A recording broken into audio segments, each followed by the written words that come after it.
Hey my friend, welcome to Sleepy Old World. Settle in, get comfortable. If you find that these stories have become part of your evening, a little habit you did not exactly plan on but somehow kept, subscribing would mean more than you probably think it does. And if tonight is the kind of night where you just need something to carry you under, like helps more than you would guess, it really does. I would love to know where you are listening from tonight, so tell me in the comments. Maybe you are curled up somewhere in Adelaide, or in a quiet flat in Dublin, or on a couch in Minnesota.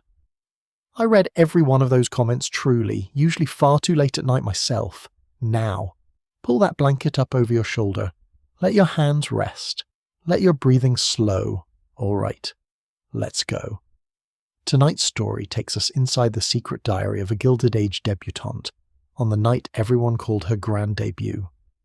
We are stepping into a bedroom on the third floor of a brownstone in New York City on a December evening toward the end of the 1880s, and I want to tell you up front that this is not going to be the version of this story you've probably already pictured. Not the grand staircase. Not the orchestra swelling on cue. Not yet, anyway.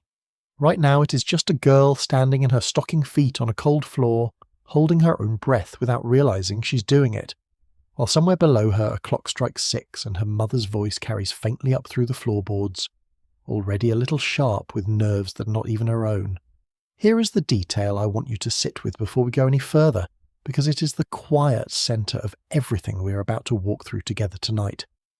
This evening, the one being built around her with such enormous care and such enormous expense, is being called her debut. It is being described by everyone in her life as the night she enters society as a woman in her own right, and yet she's had almost no say in a single part of it. Not the dress, not the guest list, not even, in any real sense, the outcome everyone is quietly hoping for. The night that is supposed to announce her independence is, underneath all that silk and candlelight, the night her family begins, as gently and as ruthlessly as they know how, to arrange her future for her. Outside her window, the gas lamps are coming on one by one down the street, throwing soft amber rings onto the wet cobblestones. And somewhere, 2 floors below, a kettle is being filled for the evening's first round of tea among the servants, who have been working since before dawn to make tonight possible. She can smell beeswax and hot iron, the particular smell of a house being readied, and underneath it, very faintly, the cold green smell of the hothouse flowers that arrived an hour ago wrapped in damp paper. That smell, more than anything else tonight, is the one she will remember for the rest of her life, though she does not know that yet. So let me back up for a moment and tell you what this whole strange, beautiful, slightly brutal evening actually was, because I promise you the details get stranger the closer you look. A debutante season, in the New York of the 1880s, was not really about parties. That's the part almost nobody tells you. It was a financial and social machine, built by mothers, run on calling cards and carefully worded invitations, and it existed for one purpose that everyone understood, and almost nobody said out loud. It existed to get a young woman seen, assessed, and ideally engaged, all within the span of 2 or 3 winters, before she aged out of her own market value. Yes, I said market value. I know how that sounds. Stay with me, because the actual numbers behind this are going to surprise you. At the very top of this world sat a woman named Caroline Astor, and if you have never heard her name, you have almost certainly heard the phrase that came out of her drawing room. Mrs. Astor, helped along by a social fixer named Ward McAllister, eventually drew an actual, literal line around who counted as society in New York and who did not. McAllister put a number on it. 400. That was supposedly how many people could comfortably fit into Mrs. Astor's ballroom, and so 400 became, almost overnight, the entire population of acceptable society in the largest city in America. Not 400 families, 400 people. If you were not on that list, you did not exist, socially speaking, no matter how much money sat in your bank account. And here is the detail that still gets me every time I think about it. Brand new fortunes, railroad money, oil money, money made in a single brilliant decade, could buy almost anything in America except this. It could not buy its way directly onto that list. What it could buy, eventually, patiently, expensively, was a daughter's invitation to the right ball, a son's introduction at the right club. And that is precisely why the debutante season mattered so enormously to families who were, by any reasonable measure, already wealthy beyond imagining. The ball was the door. The daughter was, whether anyone phrased it this cruelly at the time or not, the key. Now let me tell you what it actually cost to push a daughter through that door, because the numbers are almost comic once you translate them. A single debutante season for a family in this world could run, by some contemporary estimates, somewhere in the range of $10,000, and in some of the more competitive households, considerably more than that. I want you to actually feel that number rather than just hear it. A skilled household servant in this same city, in this same decade, the kind of young woman who might be lacing our girl's corset tonight, was earning something in the neighbourhood of $3 a week if she was fortunate, perhaps a little more if she had a specialised skill like hairdressing. Do the arithmetic on that for a moment. $10,000 was something like 60 or 70 years of that maid's entire wage spent on a single winter of dresses, flowers, orchestras, and engraved invitations for one young woman. 60 years of another woman's labour, compressed into one season, so that a different young woman could be looked at by the right people in the right rooms, and the dress itself, the one piece nobody at the ball was allowed to ignore, could easily cost between $200 and $500 on its own, sometimes considerably more if it came from Worth in Paris, which was the single most desired name a young woman could whisper to her dressmaker. $200. That maid, the one I just mentioned, would have needed well over a year of unbroken wages just to buy the fabric our girl is currently standing in, half-dressed, complaining mildly about a pin. Here is the part I find almost unbearably human, though. None of this, none of the money, none of the engraved invitations, none of the imported French flowers that arrived this afternoon wrapped in wet newspaper to keep them fresh, actually guaranteed anything. The night still had rules, brutal, specific, unforgiving rules, and the most important of all of them concerned a small folded card she would carry on a silk ribbon looped around her wrist for the entire evening. Her dance card. Picture it. A tiny booklet, sometimes no larger than the palm of your hand, with a tiny pencil attached by a thread, and a list of dances printed down one side, waiting to be filled in by the names of the men who asked her to dance them. This little object, this scrap of paper and ribbon, was quietly one of the most socially dangerous things a young woman could carry in 1880s New York. If it filled up quickly, gracefully, with a respectable variety of names, it told the entire room she was desirable, well-liked, properly raised, worth pursuing. If it sat half-empty by the second hour, every chaperone in the room noticed, and noticed exactly what it meant. And if, on the other hand, one particular gentleman's name appeared on that card 3 times, or worse, 4, the entire ballroom would have already decided something about her future before she had decided anything about it herself. 2 dances with the same man was considered warm. 3 was considered a near declaration. There were mothers in that room tonight who would rather see their daughter dance with nobody at all than see her dance 3 times with the wrong somebody. I want to be honest with you about something, because I think it matters.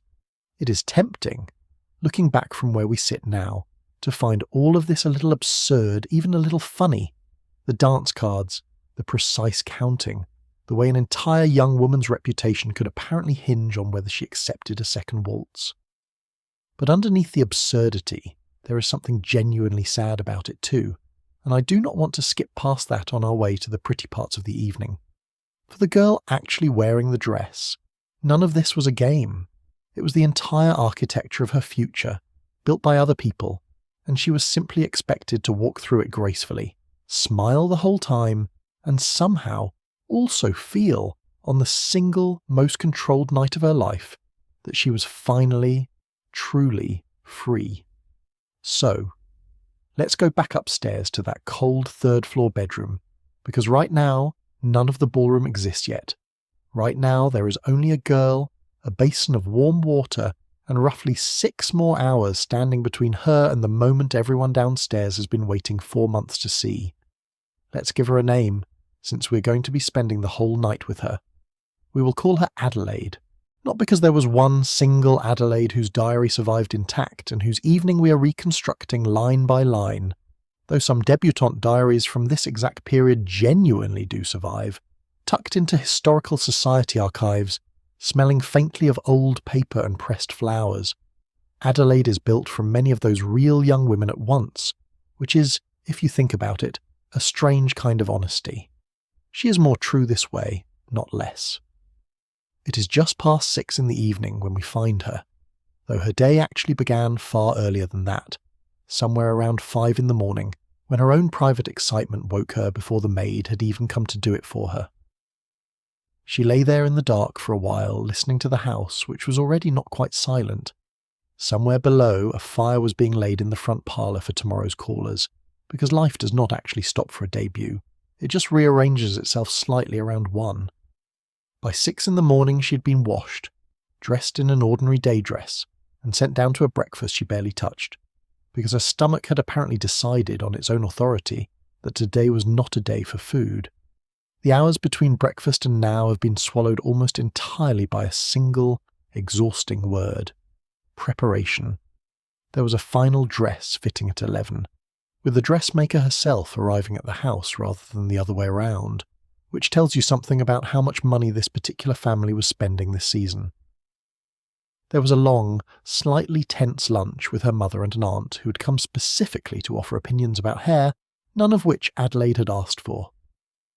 There was a full hour in the early afternoon devoted entirely to her hands, soaking them in warmed glycerin and rosewater to soften the skin before her gloves went on, because gloved hands were expected to look, underneath the kid leather, as though they had never touched a single piece of housework in their life, which in Adelaide's case happened to be true anyway.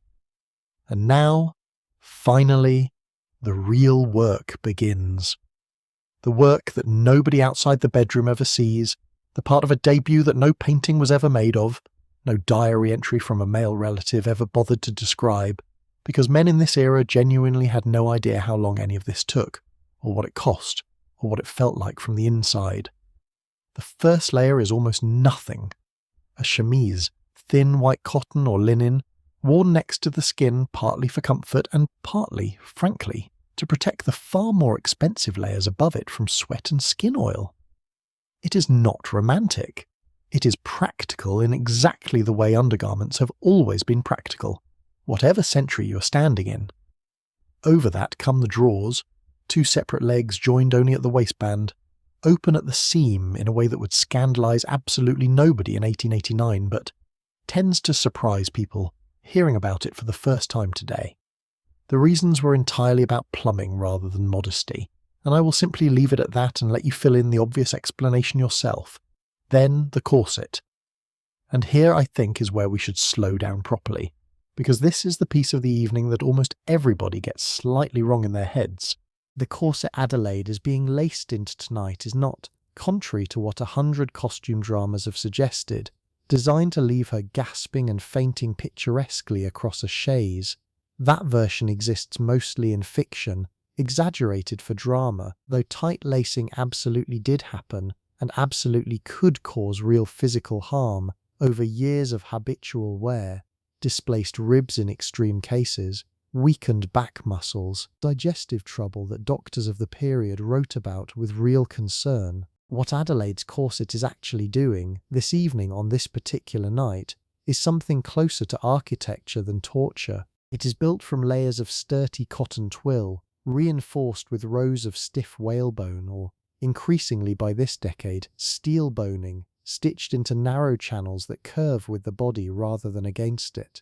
Her maid laces it from the back, working the long cord through a row of metal eyelets, pulling gradually, a few inches at a time, pausing, letting Adelaide breathe, pulling again. It takes a particular kind of skill, this lacing, a feel for exactly how much a body can be asked to give before it pushes back. Too loose and the whole architecture of the evening's dress, the smooth curve from bust to waist to hip, that every fashionable silhouette of this decade depends on, simply will not exist. Too tight, and Adelaide will spend the next 6 hours fighting for full breaths, in rooms already thick with candle smoke, gas fumes, and the body heat of several hundred people dancing. Her maid, a quiet, capable young woman named Bridget, who has laced exactly this particular corset perhaps 40 times over the past 2 seasons, preparing Adelaide for smaller events, has gotten quite good at finding that precise, narrow point between the two. I want to pause here on something,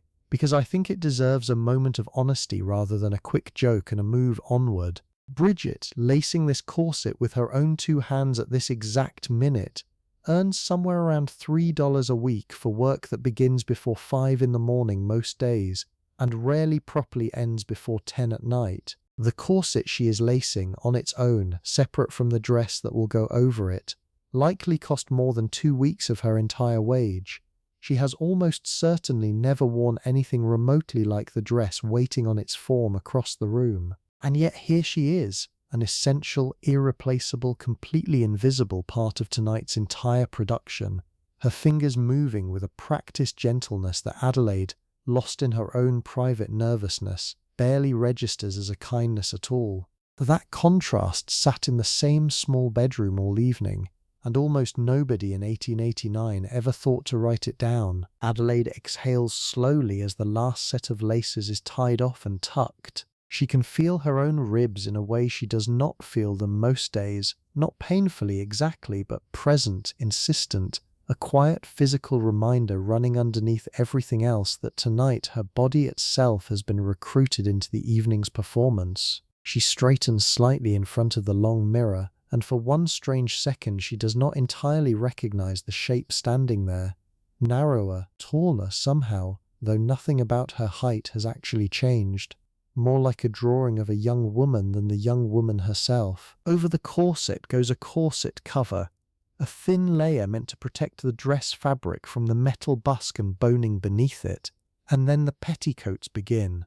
Not one, several. A flannel petticoat first, for warmth, because the ballroom they are heading to tonight is large and draughty despite every fireplace being lit, and December in New York does not forgive a thin dress no matter how fashionable it is. Over the flannel comes a starched cotton petticoat to give the skirt's body, and over that, closest to the final dress, a silk petticoat that makes a soft, continuous whispering sound every single time Adelaide takes a step, a sound she will hear faintly underneath every single thing that happens to her for the rest of the night. Hair comes next, and if you think the corset took a while, you are not going to believe how long this part actually takes. Adelaide's hair is dark, thick, and falls well past her waist when it is loose, which it almost never is, not since she turned 15 and her mother decided that grown women, or near enough to grown, wear their hair up. Tonight it has to do something more complicated than simply being up.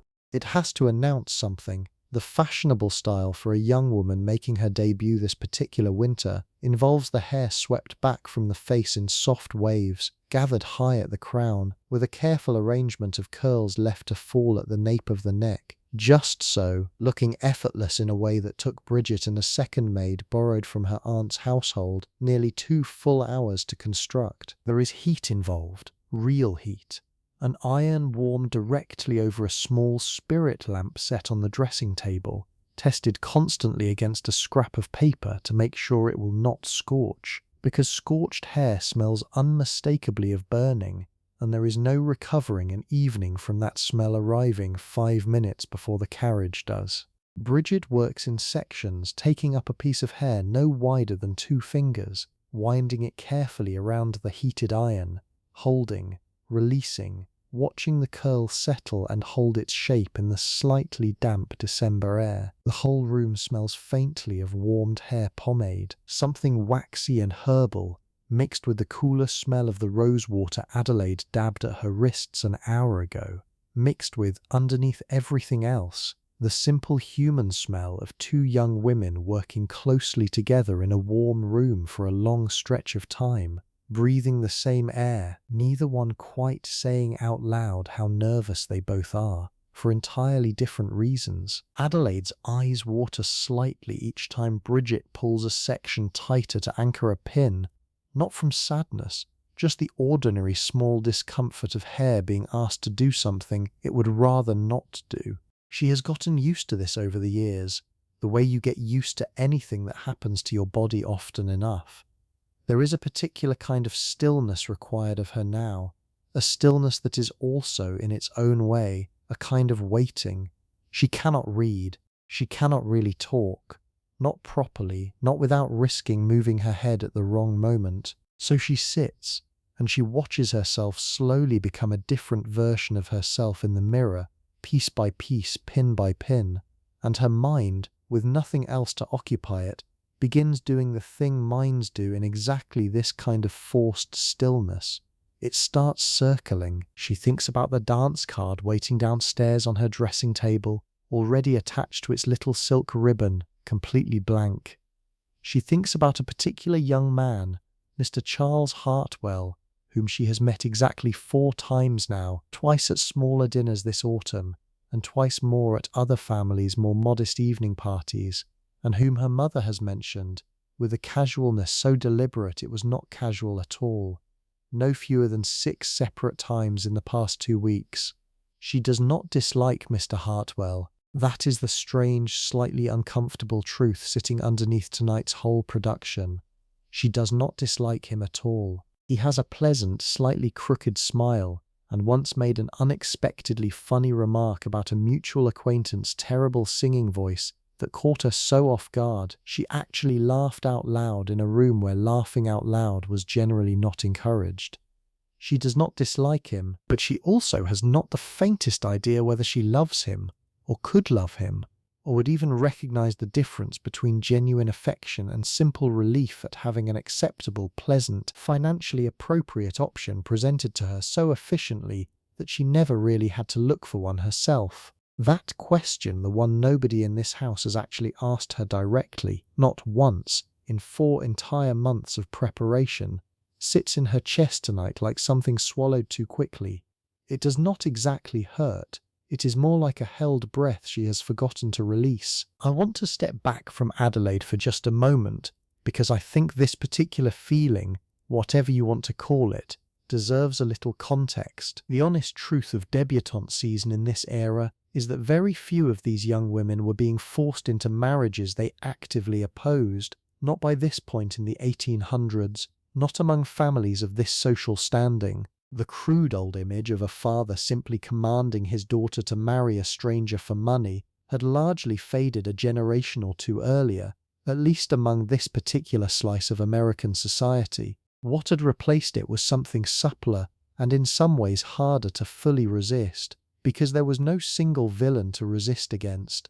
It was an entire structure of expectation, 100 small social pressures arriving from every direction at once, mothers exchanging quiet information at luncheons about which young men had how much money and which families needed which alliances, chaperones steering conversations in ballrooms with the precision of traffic conductors, an entire unspoken architecture designed to produce, by the end of 2 or 3 seasons, an engagement that looked, from the outside, exactly like love freely chosen. And here is the genuinely strange part.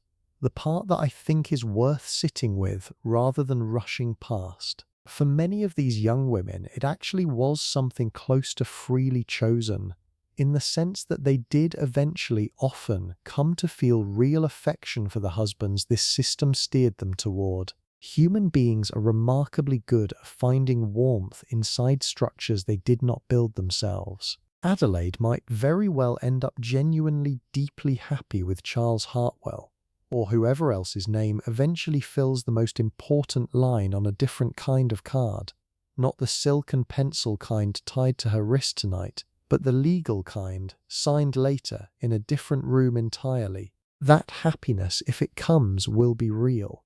It just will not have been entirely hers to choose from the very beginning, and that is the small, quiet, complicated thing sitting at the bottom of an otherwise glittering evening. Bridget finishes the last curl and steps back to look at her work properly for the first time, tilting her head slightly, the way an artist looks at a canvas. There is a small, satisfied silence, Then she reaches for the strand of pearls that will sit woven through the upper part of Adelaide's hair, a detail her mother selected weeks ago and approved twice since, and begins threading it carefully through the pinned waves, working from memory because she has practiced this exact placement 3 times already this week on a dressmaker's dummy that does not complain about a single pin. Adelaide's mother arrives at the bedroom door at exactly the moment the pearls are finished, which is either a coincidence or, more likely, evidence that she has been hovering somewhere on the staircase for the last 10 minutes, waiting for precisely this moment to make her entrance. Her name, for tonight's purposes, is Mrs. Whitfield, and she is, in this particular hour, performing a very specific kind of motherhood. Not the soft, comforting kind, the supervising kind. The kind that checks every detail twice because checking is the only form of control she has left over an evening that has already cost more money than she likes to think about, and that she cannot, however carefully she has planned it, fully guarantee the outcome of. She carries a flat velvet box, and inside it, resting on faded ivory satin, sits a necklace of small, well-matched pearls with a single sapphire pendant at the centre, a piece that has belonged, in turn, to Mrs. Whitfield's own mother and her mother's mother before that. There is something almost tender in the way she lifts it from the box, a softness that briefly interrupts all the checking and correcting, and for just a moment fastening the clasp at the back of her daughter's neck. Her fingers linger slightly longer than the task strictly requires. This is the part of the evening, I think, where the whole complicated picture gets harder to flatten into a single simple judgment, because Mrs. Whitfield is, without question, one of the architects of tonight's quiet machinery. She has been the one most insistent about Charles Hartwell's name coming up in conversation. She has spent 4 months turning her daughter into a kind of carefully presented offering to a room full of strangers and near strangers, and she is also, in this exact moment, a woman who once stood exactly where her daughter is standing now, who remembers perhaps more vividly than she has ever told Adelaide precisely how it felt to be laced and pinned and presented at 18, and who genuinely, fiercely wants this particular evening to go well for her daughter, not only for the family's sake, but because she loves her, in whatever complicated era-shaped way that love had room to exist in a house like this one. I do not think those two things, the architecture and the love, actually contradict each other nearly as much as we might assume from where we sit now. They sat together quite comfortably in a great many mothers of this period. That is worth noticing. Mrs. Whitfield steps back, looks her daughter over once, twice, the particular slow scanning look of someone checking for any flaw that might still be correctable in the next 40 minutes. Then she says the thing she has clearly been saving, the thing every mother in this position eventually says in one form or another. "You look exactly as you should, Adelaide. Exactly as you should. It is not quite 'I love you.' It is not quite 'you look beautiful' either, though it is meant to gesture toward both of those things at once. It is more precisely a kind of relief disguised as a compliment, the sound of 4 months of planning finally arriving at its intended result. Adelaide says thank you and means it, and also feels, underneath the thanks, a small flicker of something else she does not entirely have words for yet. Something close to the specific loneliness of being told you have succeeded at becoming a particular shape rather than at being yourself. Now comes the part of the evening Mrs. Whitfield has clearly been even more anxious about than the hair, which is saying something. The rules. She sits Adelaide down at the small writing desk in the corner of the room, takes the empty dance card from where it has been waiting all afternoon, and goes through the evening one more time, the way she has gone through it perhaps a dozen times already this week, because repetition in Mrs. Whitfield's mind is the only insurance policy a mother actually has against an evening this important. No more than 2 dances with any single gentleman, she says, tapping the small pencil against the card for emphasis. 2 is admiration. 3 invites talk, and talk, once it starts in that ballroom, does not stop simply because you wish it would. If Mr. Hartwell asks for a 3rd, you smile, You say you have already promised the next set, and you mean it, because you will have already promised it to someone else by then if you are doing this correctly. She continues, if a gentleman approaches you whom you do not know, and whom I have not personally introduced to you this evening, you do not dance with him. It does not matter how charming he's seen standing there with his hand extended. There is a reason for introductions, and the reason is that I, or your aunt, or one of perhaps 6 other women in that room tonight, actually know something true about his family, his prospects, his character, that you standing there in the candlelight with him smiling at you cannot possibly know in 30 seconds of conversation. This rule exists to protect you, not to limit you, whatever it might feel like in the moment. You will not, under any circumstance, leave the ballroom unaccompanied with any gentleman, for any reason, even a perfectly innocent one, even simply to step onto the terrace for fresh air on a warm evening, which tonight, thankfully, will not be a temptation given the weather. Your aunt or I will be within sight of you at essentially all times. This is not distrust of you, Adelaide, I want to be clear about that. It is distrust of an entire system of gossip that exists specifically to punish young women for situations they did not create, and frequently could not have avoided. The unfairness of that is real, and I am not going to pretend to you that it is not.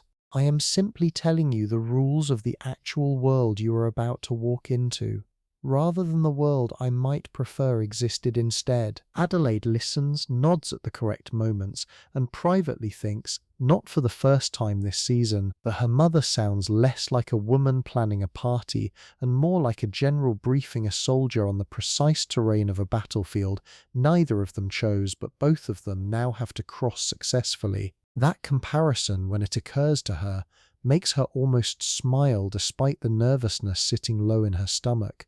Almost. The dress itself comes last, and it takes both Bridget and the borrowed maid working together to manage it, lifting it carefully over Adelaide's head rather than risking the hairstyle by pulling it on any other way, lowering it slowly so the silk does not catch on a single pin. It is the colour of pale champagne, almost ivory in some light, with a low square neckline and small puffed sleeves that sit just off the shoulder, the bodice fitted close through the waist before the skirt opens out into a wide, sweeping shape supported underneath by all those layers of petticoat that have been whispering against Adelaide's legs all evening. There is hand-stitched lace at the neckline and cuffs, and along the hem a delicate trail of embroidered silver thread shaped into small repeating sprigs of lily of the valley, a flower chosen specifically by her mother for its old, quiet meaning. Return of happiness.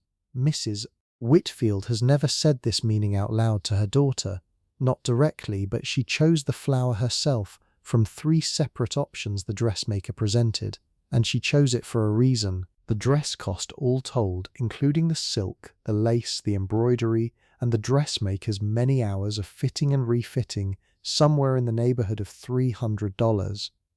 I want you to sit with that number for one more second before we move on, the way we sat with the others earlier.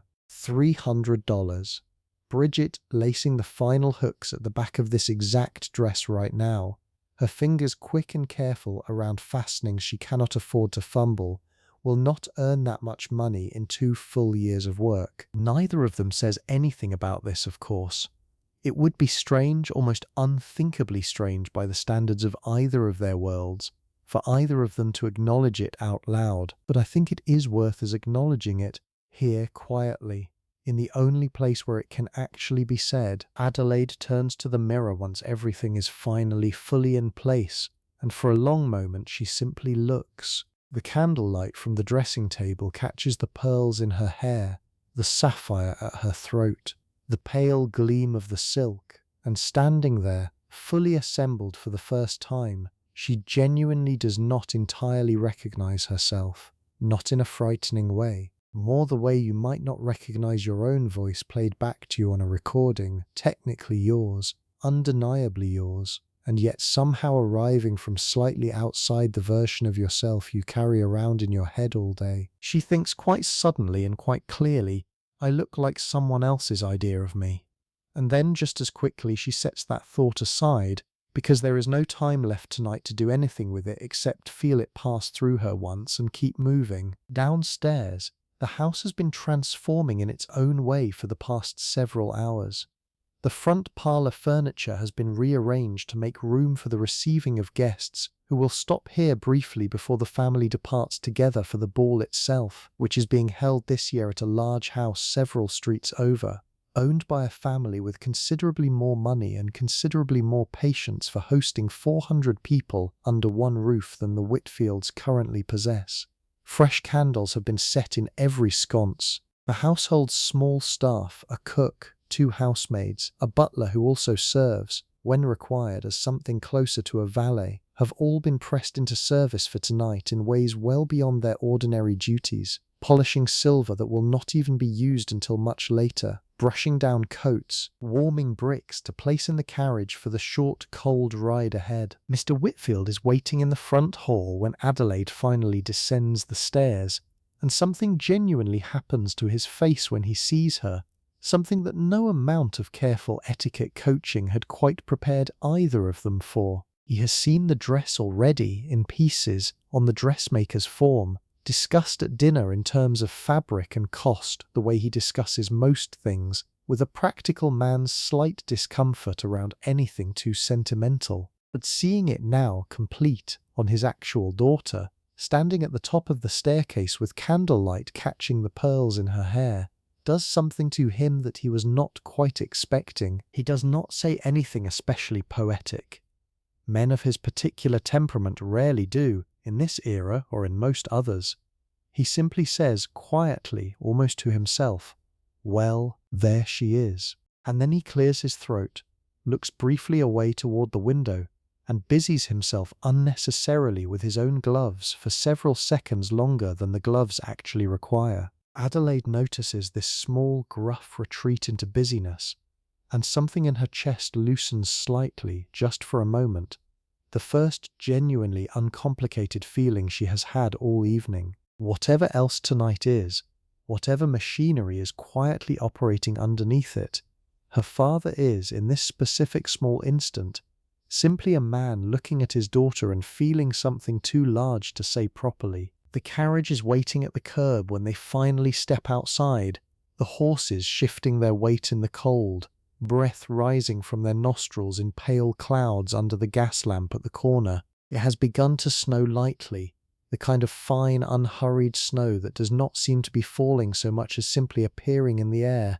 settling onto Adelaide's dark cloak in small individual flakes that catch the lamplight for half a second before melting against the wool. Bridget has wrapped a warmed brick in flannel and tucked it onto the carriage floor for Adelaide's feet, a small unglamorous kindness that nobody at tonight's ball will ever know about, and that Adelaide, climbing carefully into the carriage with the help of both her father's hand and an enormous amount of concentration regarding her skirts, is genuinely grateful for. The ride itself is short, only a handful of streets, but New York at this hour in this particular season has its own quiet theatre going on entirely apart from tonight's ball, and Adelaide finds herself watching it past the carriage window with an attention she does not usually give it. A lamplighter is working his way down the opposite side of the street, his long pole rising to each lamp in turn, and where he has already passed, small warm circles of light sit evenly spaced along the dark pavement like something deliberately placed there for decoration rather than simply for seeing by. A newsboy, far younger than Adelaide, stands at a corner under one of those lamps calling out something she cannot quite make out through the carriage window, his breath visible, his coat clearly too thin for the weather, and for one brief, unexpected second their eyes meet as the carriage rolls past. 2 completely different versions of childhood ending, hers in candlelight and pearls, his in cold and unanswered need, occupying the exact same few square feet of New York City at the exact same minute. She does not dwell on it.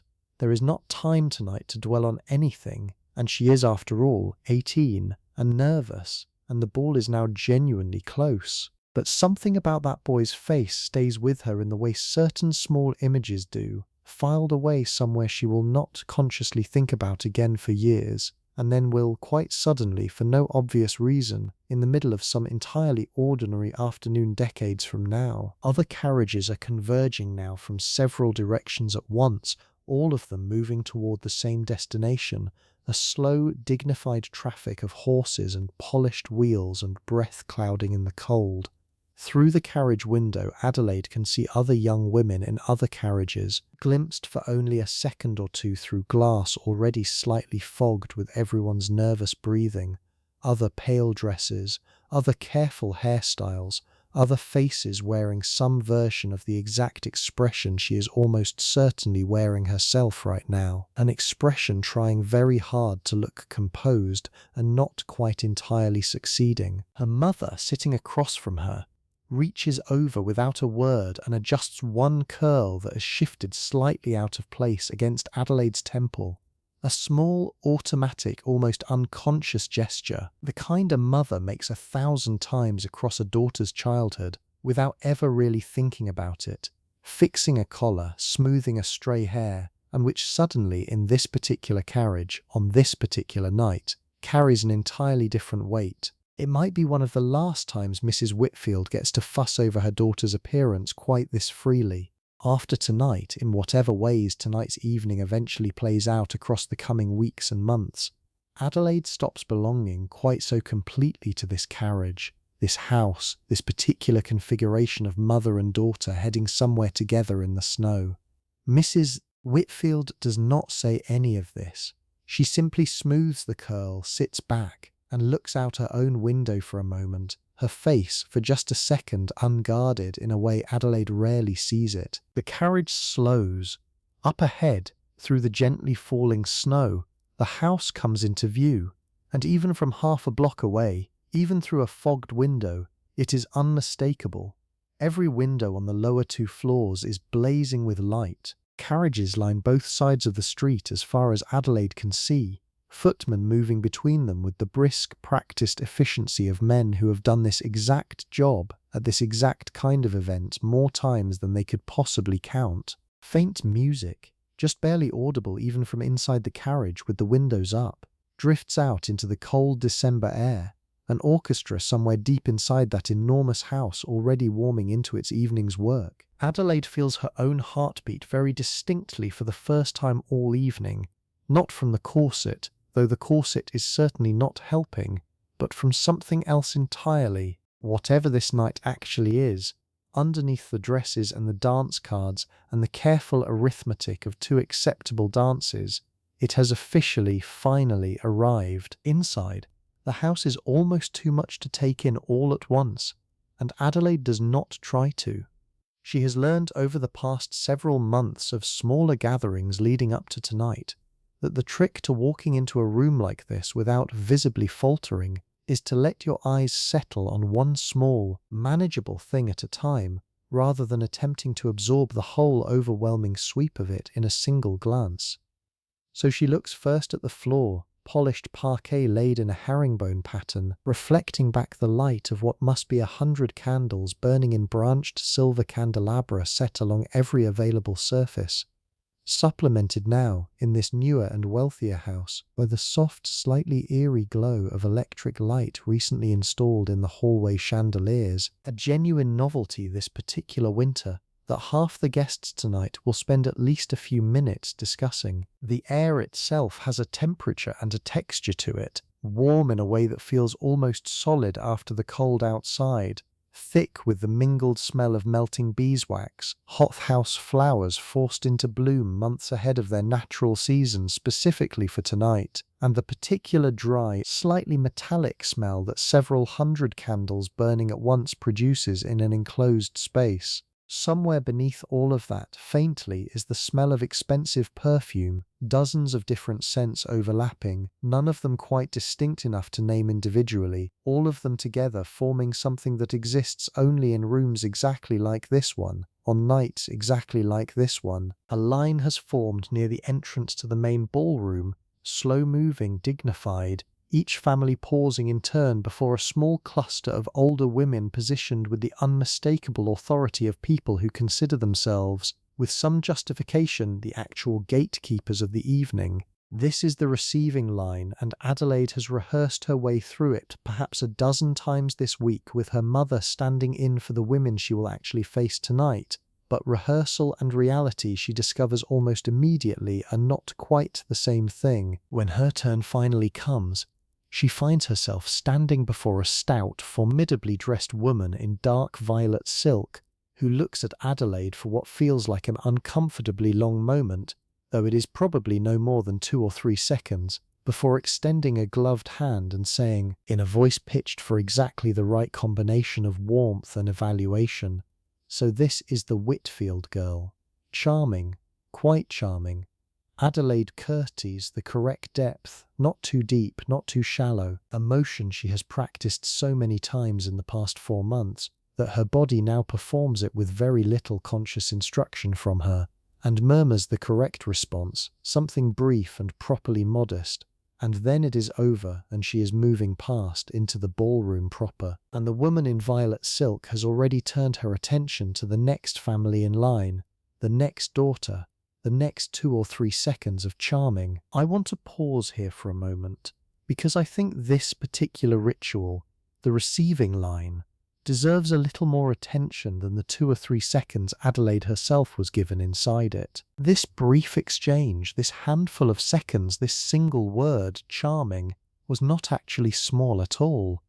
It was, in its own quiet way, the entire evening's verdict delivered in miniature before the evening had even properly begun. Women like the one in violet silk, the established grandes dames of a city's social world, held an enormous and almost entirely informal kind of power in this period, power that operated through exactly these small, seemingly casual moments rather than through any official title or position. A warm word from the right woman, repeated afterward to other women at other gatherings, could genuinely shape how an entire season unfolded for a particular debutante. A cool word, or worse, no word at all beyond the bare minimum of acknowledgement, could quietly close doors that nobody would ever explicitly tell the family had closed. Adelaide does not know, walking past into the ballroom with her heart still beating a little too quickly, whether charming was warm or merely adequate. She will spend at least part of tonight, and probably several days afterward, turning that single word over in her mind, looking for the temperature in it. The ballroom itself, when Adelaide finally steps fully into it, is the kind of room that exists in this era almost entirely for evenings exactly like this one. The ceiling rises higher than any room in her own house, painted with a faded, romantic scene of clouds and distant figures that nobody at the party tonight will look up to notice, because nobody at a ball this size ever looks up. The orchestra, perhaps a dozen musicians, is positioned on a small raised platform at the far end, already working through something light and bright to ease the early arrivals into the evening's rhythm before the real dancing begins. Gilt mirrors line one entire wall, doubling the candlelight, doubling the room itself, so that from certain angles it becomes difficult to tell exactly where the actual ballroom ends and its reflection begins, which feels, though Adelaide does not consciously think this thought in quite these words, like a reasonably good description of the entire evening. Her mother finds a cluster of other mothers almost immediately, women she has known for years through exactly this kind of gathering, and the two of them settle into a brief, low conversation that Adelaide is not quite included in but can hear fragments of anyway. Information is being exchanged casually, almost lazily, in the particular code these women have developed over decades of practice. "Did you hear the Pemberton girl is engaged at last?" To whom? To the younger Davenport boy. Apparently, though I understand there was some difficulty with the settlement that took longer to resolve than anyone expected. "How is the timber business doing this year, do you know?"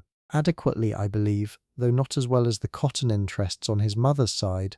This is, Adelaide understands now in a way she perhaps did not fully understand even a year ago, simply how this particular machine runs, not through cruelty exactly, though it can certainly produce cruel results, through information, through hundreds of small casual exchanges exactly like this one, happening simultaneously in dozens of conversations across this single ballroom tonight, each one quietly updating an enormous, informal, collectively maintained ledger of who has money, who needs money, whose son is suitable, whose daughter is ready, and whose family's fortune took an unfortunate turn last spring that nobody mentions directly, but that everybody somehow already knows about. Her dance card fills faster than she expected, which surprises her, though it should not, given how much careful introduction work her mother has done over the preceding months, specifically to ensure exactly this outcome. A young man named Robert Ashford, whom she has met only once before, asks for the second dance and writes his name in the small booklet with a kind of nervous formality that makes her almost want to laugh, though she manages not to. Another, a Mr.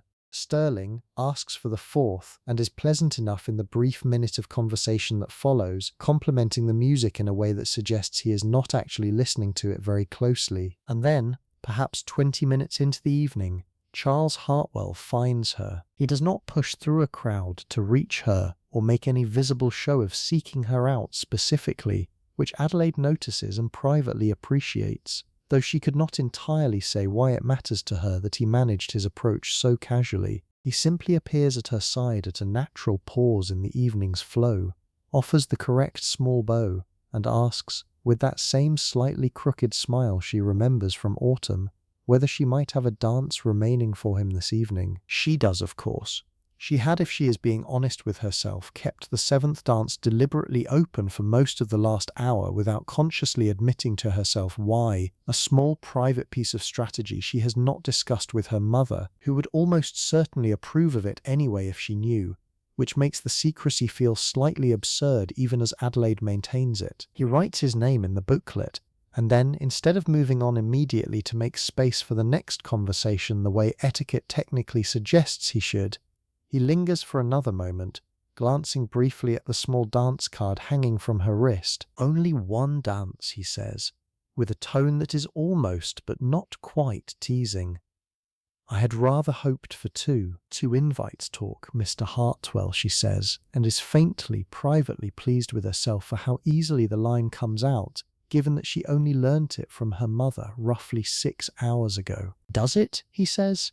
"And here in New York, talk is apparently the worst possible outcome a young lady can risk.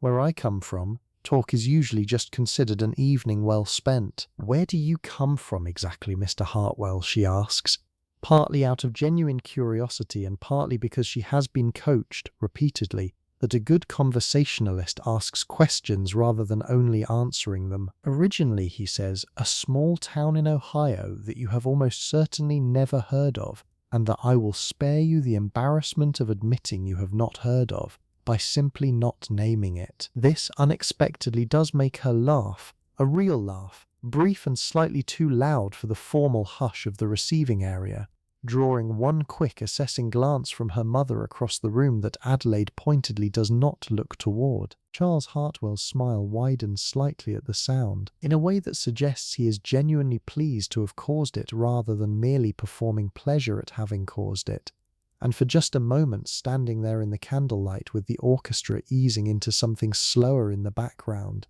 the entire elaborate machinery of the evening, the dance cards and the ledgers of fortune and the careful coded conversations happening all around them, recedes very slightly, and what is left underneath it feels, just for a second, like 2 actual young people genuinely enjoying each other's company on a winter evening, which is, when you boil away everything else, what this whole strange system was theoretically designed to eventually produce anyway, however inefficiently, however much unnecessary architecture had been built up around that one simple, ordinary human possibility. He moves on after a few more minutes, as etiquette requires, and Adelaide is claimed almost immediately by Robert Ashford for the second dance, which has just been announced by the orchestra striking into a livelier tempo. The dancing itself, when it actually begins, takes a kind of concentration that leaves very little room for anything else. Counting steps, maintaining the correct distance from her partner's body, a precise invisible boundary that every young woman in this room has had drilled into her since childhood. Smiling, but not too widely, conversing, but only in brief light fragments between the demands of the steps themselves. It is in its own way exhausting, a different kind of exhausting than the corset or the hair, a social and physical performance sustained continuously for hours at a stretch, smiled through the entire time. By the fourth dance, Adelaide's feet have begun, very faintly, to ache inside her satin slippers, which were never designed for comfort and are already showing the first small signs of wear along one seam.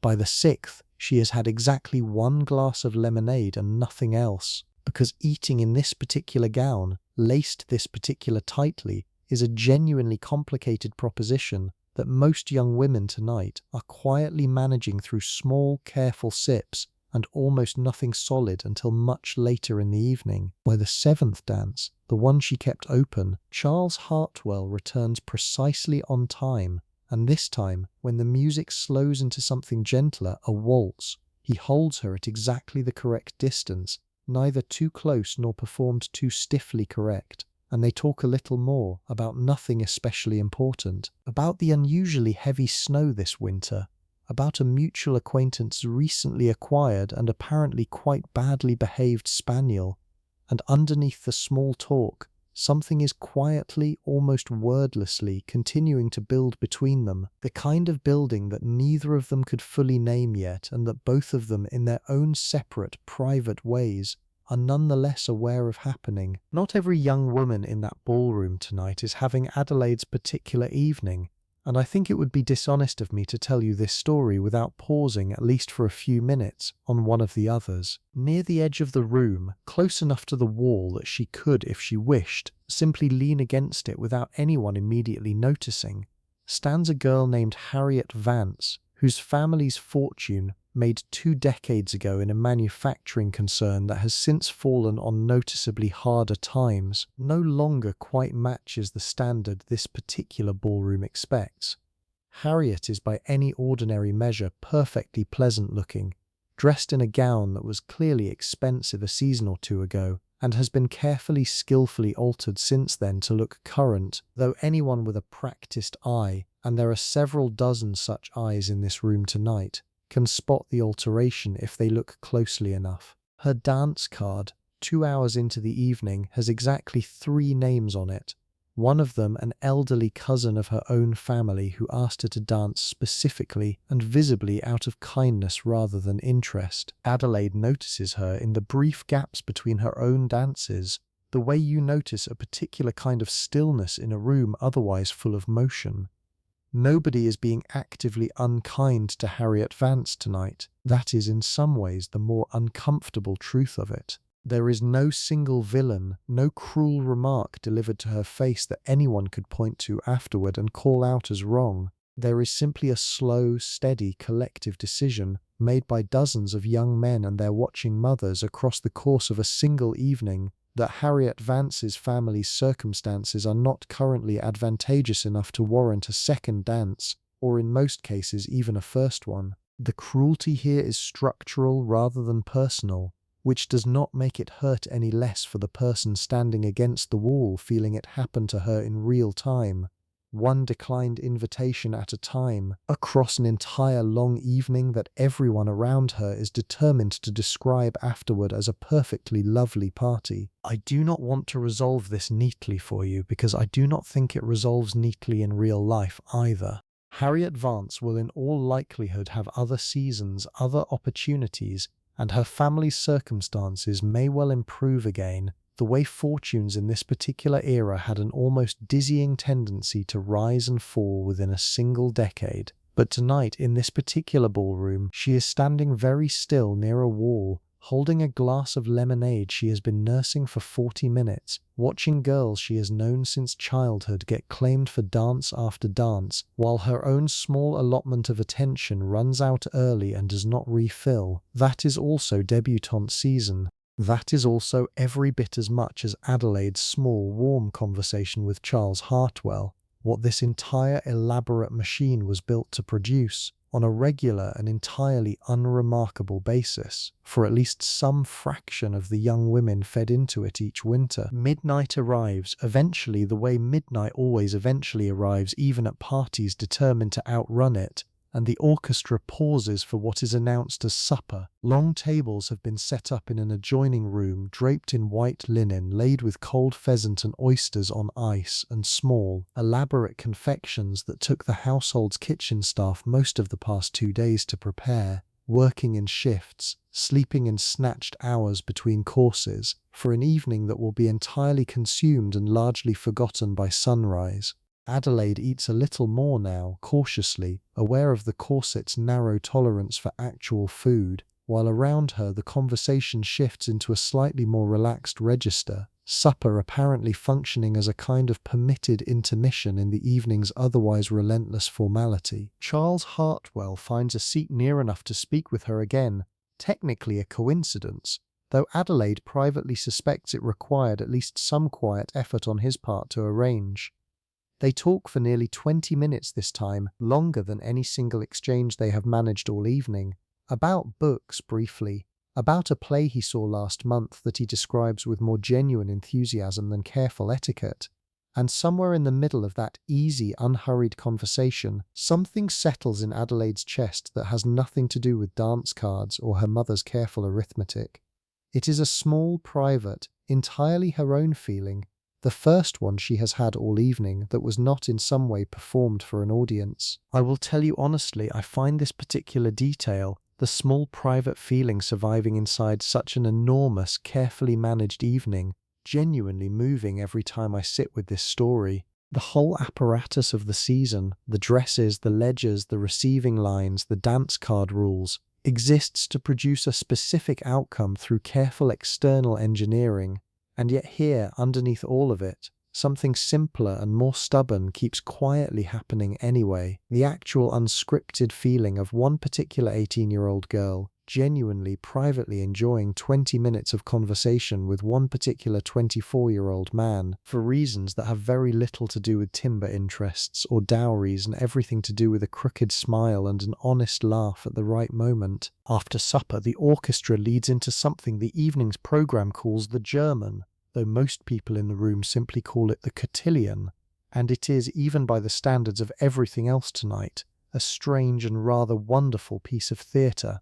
Unlike the earlier dances, with their fixed steps and predetermined partners, the cotillion is led by a single couple, chosen for the evening for exactly this purpose, who improvise a long sequence of figures, weaving the entire roomful of dancers through changing partners, small games, brief comic interludes, while a table near the orchestra holds an enormous pile of favours waiting to be distributed throughout the dance. Fans, small bouquets, painted boxes, tiny gilded ornaments shaped like fans or hearts, or, in one case tonight, a small silver slipper that draws an audible ripple of delighted laughter from the women nearby when it is produced.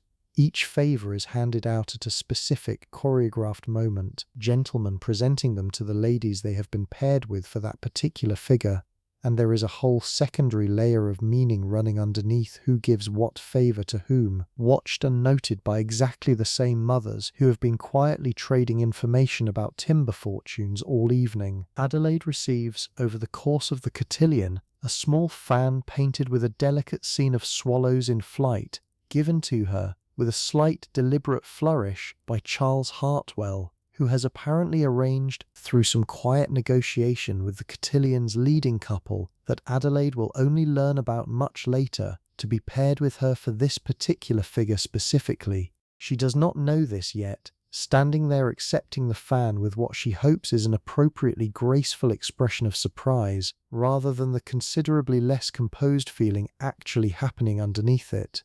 She will find out eventually, weeks from now, in a casual remark from her aunt who heard it second-hand from someone who was standing near the orchestra at the time, and when she does find out, she will sit very still for a long moment, turning that small fan over in her hands, recalculating, very privately, exactly how she feels about Charles Hartwell, and exactly how long she has actually felt that way, without fully admitting it to herself. Across the room, near one of the tall windows, a small side room has been set aside this evening, as it is at essentially every ball of this size and ambition, specifically for ladies who find themselves, for whatever reason, in need of a moment away from the heat and noise and exertion of the dancing, It is referred to with the particular gentle euphemism this era favoured for almost anything physically inconvenient, as the ladies' retiring room, though everyone present understands its more practical function.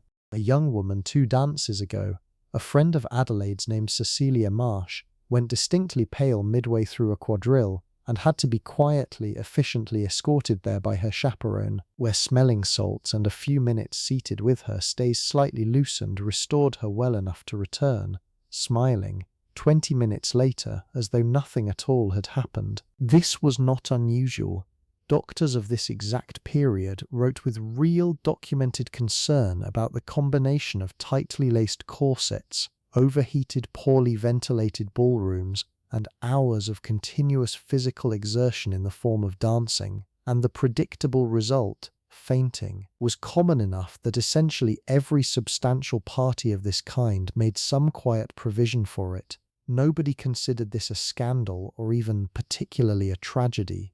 It was simply understood, the way you understand that a long dinner sometimes runs late, or that a particular dish does not suit every stomach, as one of the ordinary, manageable costs of an evening built around this much beauty and this much restriction occupying the same rooms, the same hours, the same bodies, at the same time. I find myself thinking, whenever I come across this detail in the historical record, about how matter-of-fact it all was.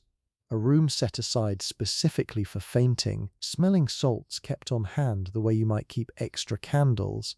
An entire culture had built, almost casually, a permanent architectural accommodation for the predictable physical cost of its own fashionable ideals, and simply folded that accommodation into the evening's planning, without anyone treating it as evidence that something might be slightly wrong with the underlying arrangement itself. There is something in that worth sitting with for a moment, longer than the dancers themselves ever had time to sit with it. Not everything tonight goes quite as smoothly as the cotillions' small triumph, and I think it would be doing Adelaide a disservice to skip past the one genuinely uncomfortable moment of her evening, because it is in its own small way the clearest possible window into exactly how seriously this entire system policed itself. It happens with Robert Ashford, the same nervous young man who claimed her second dance earlier in the evening. Somewhere around the 10th dance, considerably looser now from champagne than he was at the start of the night,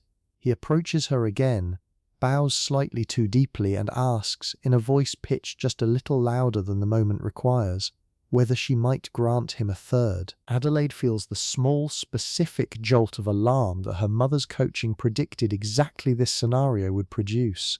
A third dance openly requested, in clear earshot of at least 2 other women standing nearby who have already visibly registered the question. She does the thing she was taught to do, smiling with a particular brightness reserved for exactly this kind of difficult moment, and says that she is so sorry, but she has already promised this next set to someone else, which happens to be true, though only barely, since this someone else in question is an elderly family friend she agreed to dance with almost an hour ago specifically to keep this exact excuse available. Robert Ashford accepts this with reasonably good grace, bows again, slightly more correctly this time, and withdraws. The moment passes in perhaps 8 or 10 seconds total, beginning to end, and yet Adelaide can feel, with an almost physical certainty, that those 8 or 10 seconds have already been noticed, processed, and quietly filed away by at least 3 separate women within view, one of whom is unmistakably her own mother, watching from 20 feet away with an expression that gives away nothing to anyone except her own daughter, who has had 18 years of practice reading exactly what that particular stillness in her mother's face actually means. Later, much later, in the carriage home, Mrs. Whitfield will mention this moment exactly once, briefly, almost in passing. "You handled the Ashford boy well," she will say, looking out the window rather than at Adelaide as she says it. "I saw it. You did exactly right." And that single sentence, 4 words of actual content wrapped in a longer one, will mean more to Adelaide than almost anything else said to her all evening, because it is, in its quiet, restrained way, her mother telling her she is proud of her, filtered through the only emotional language this particular mother seems fully able to access in front of her daughter. I think there is something genuinely worth noticing in that. Mrs. Whitfield loves her daughter, has loved her for 18 years, has spent 4 exhausting months and a genuinely enormous amount of money trying to give her the best possible version of tonight. And the clearest, truest expression of that love, this entire evening, the one moment where it arrives without any performance or correction attached to it, is a single quiet sentence about handling an awkward dance request correctly. That is not a small love.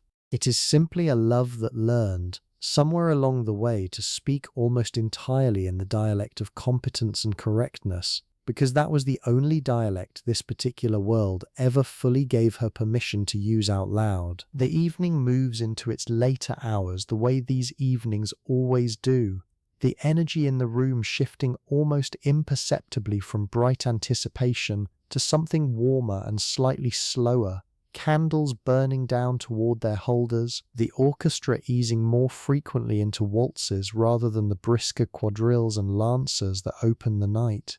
Adelaide's feet genuinely ache now, in a way she has stopped trying to ignore, and the pins in her hair have begun here and there to make their presence known with small, sharp reminders whenever she turns her head too quickly. None of this shows on her face.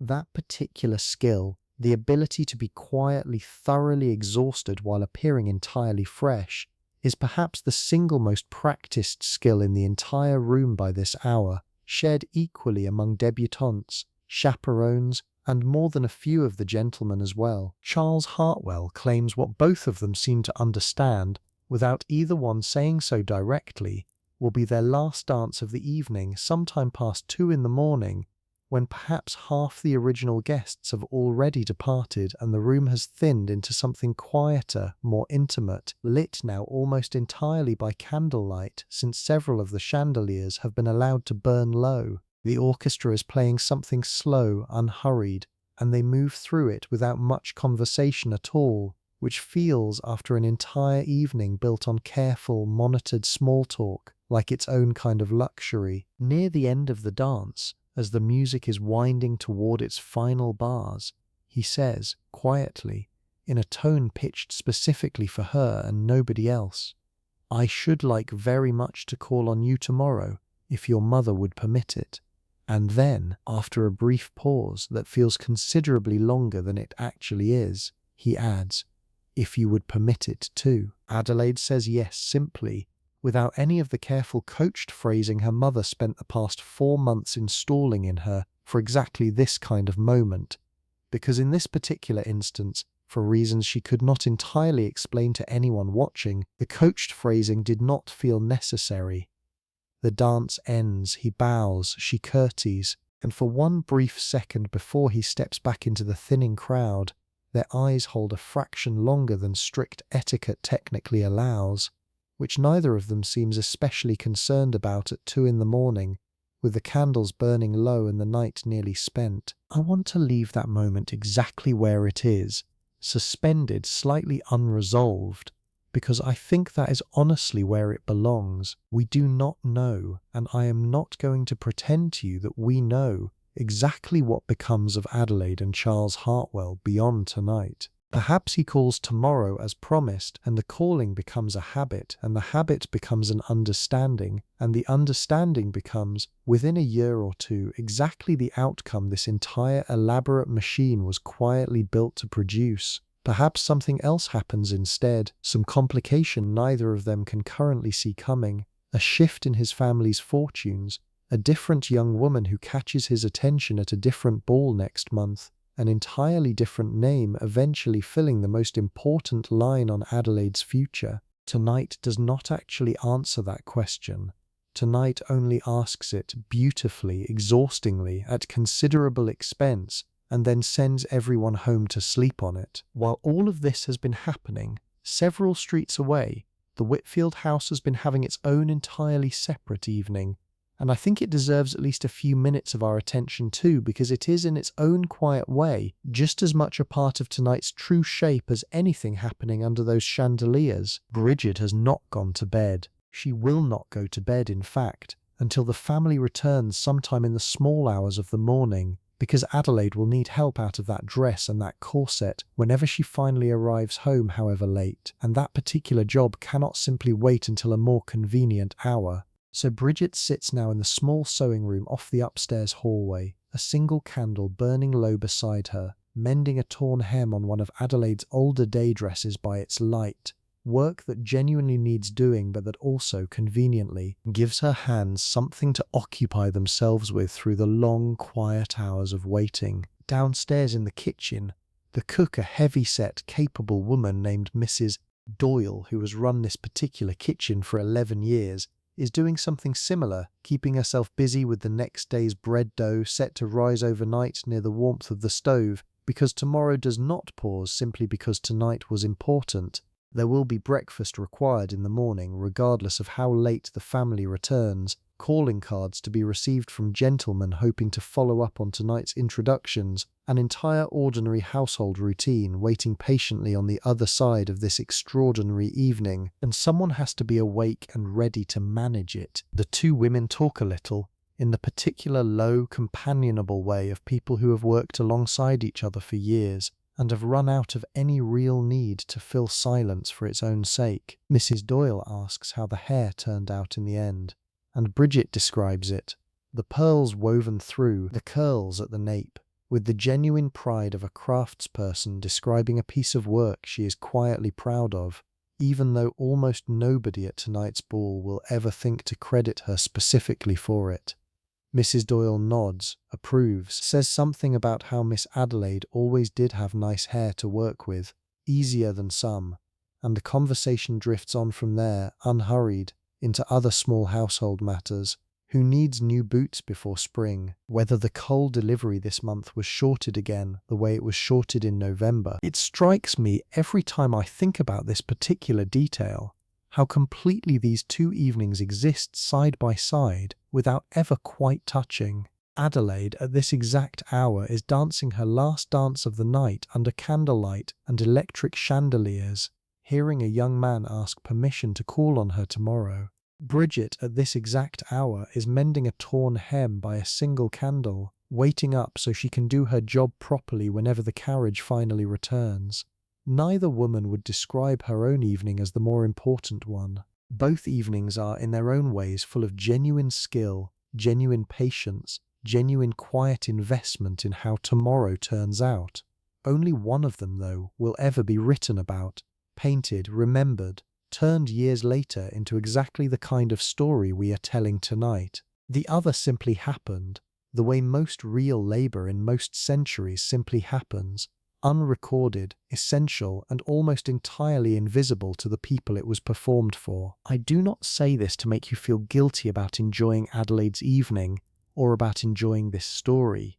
I say it because I think both evenings are true at once, and a story that only tells you about the silk misses something important about the thread underneath it. Back at the ball, the evening is winding toward its true end now, the orchestra finally setting down their instruments somewhere past 3 in the morning, the remaining guests gathering coats and cloaks in a slow, sleepy procession toward the front hall. There is a particular kind of tiredness that settles over a room exactly at this hour, after this much candlelight and dancing and careful performance, a tiredness that makes everyone's voices drop slightly lower, their movements slightly slower, as though the whole room has collectively agreed, without discussing it, that the formal version of tonight has finished, and only the quiet practical version, the coats, the carriages, the last murmured goodnights remains. Adelaide says her own goodnights in roughly the correct order, the hostess first,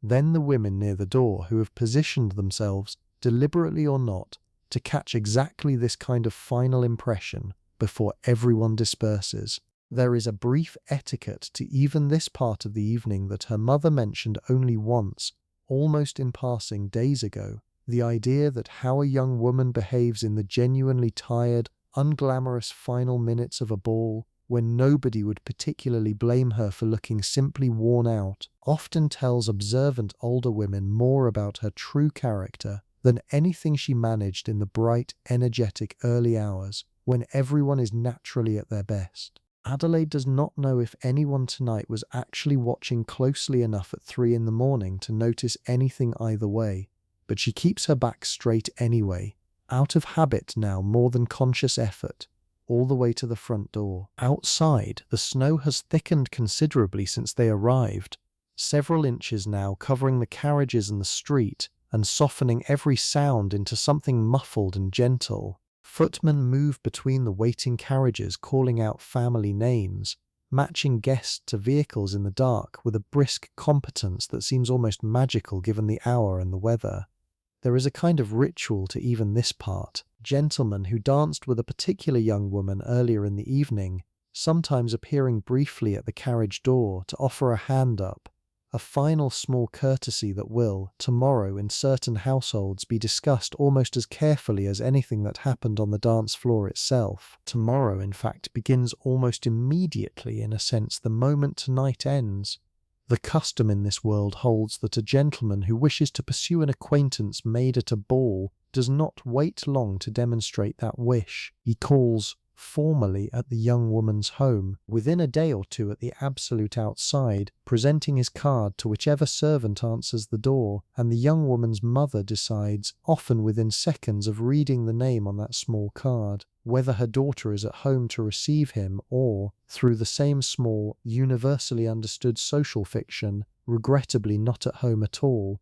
Adelaide already knows, with a private certainty she has not mentioned to anyone, that if Charles Hartwell's card arrives tomorrow afternoon, she will most certainly be at home. The carriage ride home is almost entirely silent, which feels, after the noise and motion of the past several hours, like its own gentle gift. Her father has dozed off almost immediately against the window, his hat tipped slightly forward over his eyes, the particular boneless, unguarded sleep of a man who has spent an entire evening being politely sociable with people he mostly does not especially care for, and is now finally off duty. Her mother sits across from Adelaide, also quiet, though clearly not asleep, watching the snow-softened street slide past the window with an expression Adelaide cannot quite read in the dim light.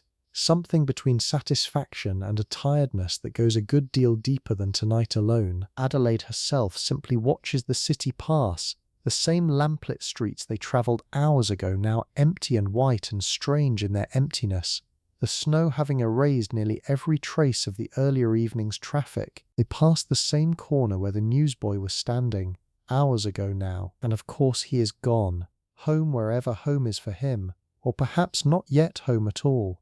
And Adelaide finds herself wondering, briefly, foolishly, whether he is warm right now, before the thought drifts away on its own, too tired to hold on to anything for very long. Her feet, freed from the demands of dancing but still laced into slippers that have done a great deal of unglamorous work tonight, throb faintly with each small jolt of the carriage wheels over the snow-packed street. The dress, which felt so impossibly important 6 hours ago, now feels simply heavy, an enormous quantity of silk and embroidery that she would very much like to be free of, though that particular freedom is still at least 20 minutes and one entire flight of stairs away. Nobody speaks. The horses' hooves make a soft, muffled rhythm against the snow, almost gentle compared to the sharp clatter they made on the bare cobblestones hours earlier. And somewhere in that quiet, repetitive sound, Adelaide feels her own eyelids growing heavier than she expected them to this soon. The adrenaline of the entire evening finally, gradually beginning to release its grip on her. Bridget is waiting exactly where Adelaide knew she would be, in the small bedroom upstairs, candle already lit, a cup of warm milk sitting ready on the dressing table, though she will only manage half of it before sleep finally claims her. The unlacing happens in reverse, layer by layer, the same patient, practiced hands that built tonight's entire architecture now carefully taking it apart again, and there is something almost ceremonial about watching it come undone in exactly the order it went on, hours ago, in what already feels like a different, more nervous life. The dress comes off first, lifted carefully back over Adelaide's head the same way it went on, and Bridget hangs it immediately on its padded form rather than simply draping it over a chair, because a dress that costs this much does not get treated carelessly even at 3:30 in the morning by a maid who is herself exhausted nearly past the point of caring about anything except her own eventual bed. Then the petticoats one by one, the silk, the starched cotton, the flannel, each one removed with a small soft rustle that sounds, in the quiet of the room, almost like a sigh. And then, finally, the corset. Bridget's fingers work the laces loose with the same careful attention she gave to pulling them tight all those hours ago, only now in reverse, and Adelaide feels her own ribs expand, slowly, gratefully, with each loosened inch, until at last the whole rigid structure simply falls away from her body entirely, and she takes the first genuinely full, unrestricted breath she has taken since 6 o'clock that evening. There is a particular feeling to that first deep breath after a night in a corset that I do not think anyone who has never worn one can entirely understand. Something between relief and a kind of mourning, your own body returning to you all at once after an entire evening of careful, deliberate restraint. Faint red lines mark her skin where the boning pressed all night. Not painful exactly, just present. A quiet physical record of the evening that will fade by morning and leave no other trace behind.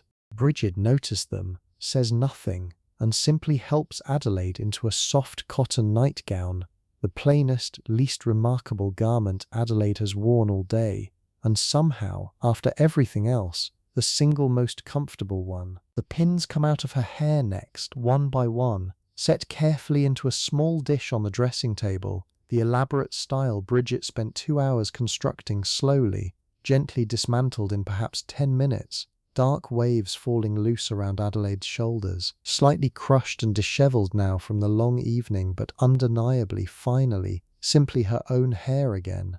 Adelaide looks at herself in the mirror one last time before bed, and this time, unlike 6 hours ago, she recognizes exactly who is looking back at her, tired, a little flushed still from dancing, genuinely, quietly happy in a way she had not entirely expected to feel by the end of all this. Mrs. Whitfield comes in briefly before retiring herself, still in her own evening dress, not yet undressed, pausing at the doorway rather than coming all the way into the room, as though some part of her understands that this particular moment, the very end of the day, belongs a little more to Adelaide alone than the rest of it did.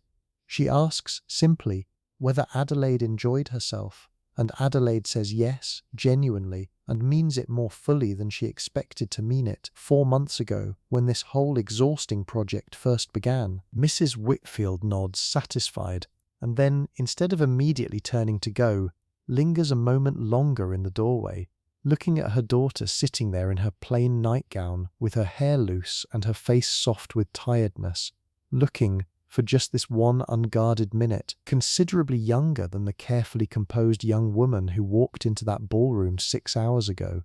Something passes briefly across Mrs. Whitfield's face, there and then gone, before she simply says good night, and closes the door quietly behind her, leaving Adelaide alone with the candle and the dish of pins and the dress hanging on its form, glowing faintly pale in the low light, already beginning to feel like something that happened to someone else, in some other, slightly more glittering version of tonight. Adelaide does not go to sleep immediately, though every part of her body is more than ready to. She sits for a few minutes at the small writing desk in the corner, the same desk where her mother sat with her hours earlier going through the rules one final time, and pulls out the small leather diary she has kept, on and off, somewhat unfaithfully, since she was 13 years old. She writes only a few lines, her handwriting noticeably less neat than usual, exhaustion blurring the careful penmanship her governess spent years drilling into her. "Tonight was my debut," she writes. "I do not know yet what to think of it. Mr. Hartwell asked to call tomorrow. I said yes before I had properly decided whether I wanted to say yes, and yet I find I am glad I said it anyway. Mama says I handled Mr. Ashford correctly. Harriet Vance had a hard evening, and I do not know what, if anything, I could have done differently to make it easier for her, except perhaps notice, which I did, for whatever that is worth. I am very tired. I think I am also, underneath the tiredness, happy, though I could not entirely tell you why, or whether the happiness is really mine or only the evening's, borrowed for a few hours and due to be returned by morning. She closes the diary, blows out the candle, and climbs into bed, and within minutes the particular deep, dreamless sleep of complete physical exhaustion finds her almost before she finishes settling against the pillow. I want to stay with Adelaide for just a little while longer, even now that she is asleep, because I think there is something worth understanding about what actually happens after a night like this one, in the weeks that follow, once the dress has been packed away in tissue paper, and the flowers have wilted and been thrown out, and the household has returned, more or less to its ordinary rhythms. Charles Hartwell does call the next afternoon as promised, and Adelaide is indeed at home to receive him. That visit lasts perhaps 40 minutes, conducted in the front parlour with the door deliberately left open and Mrs.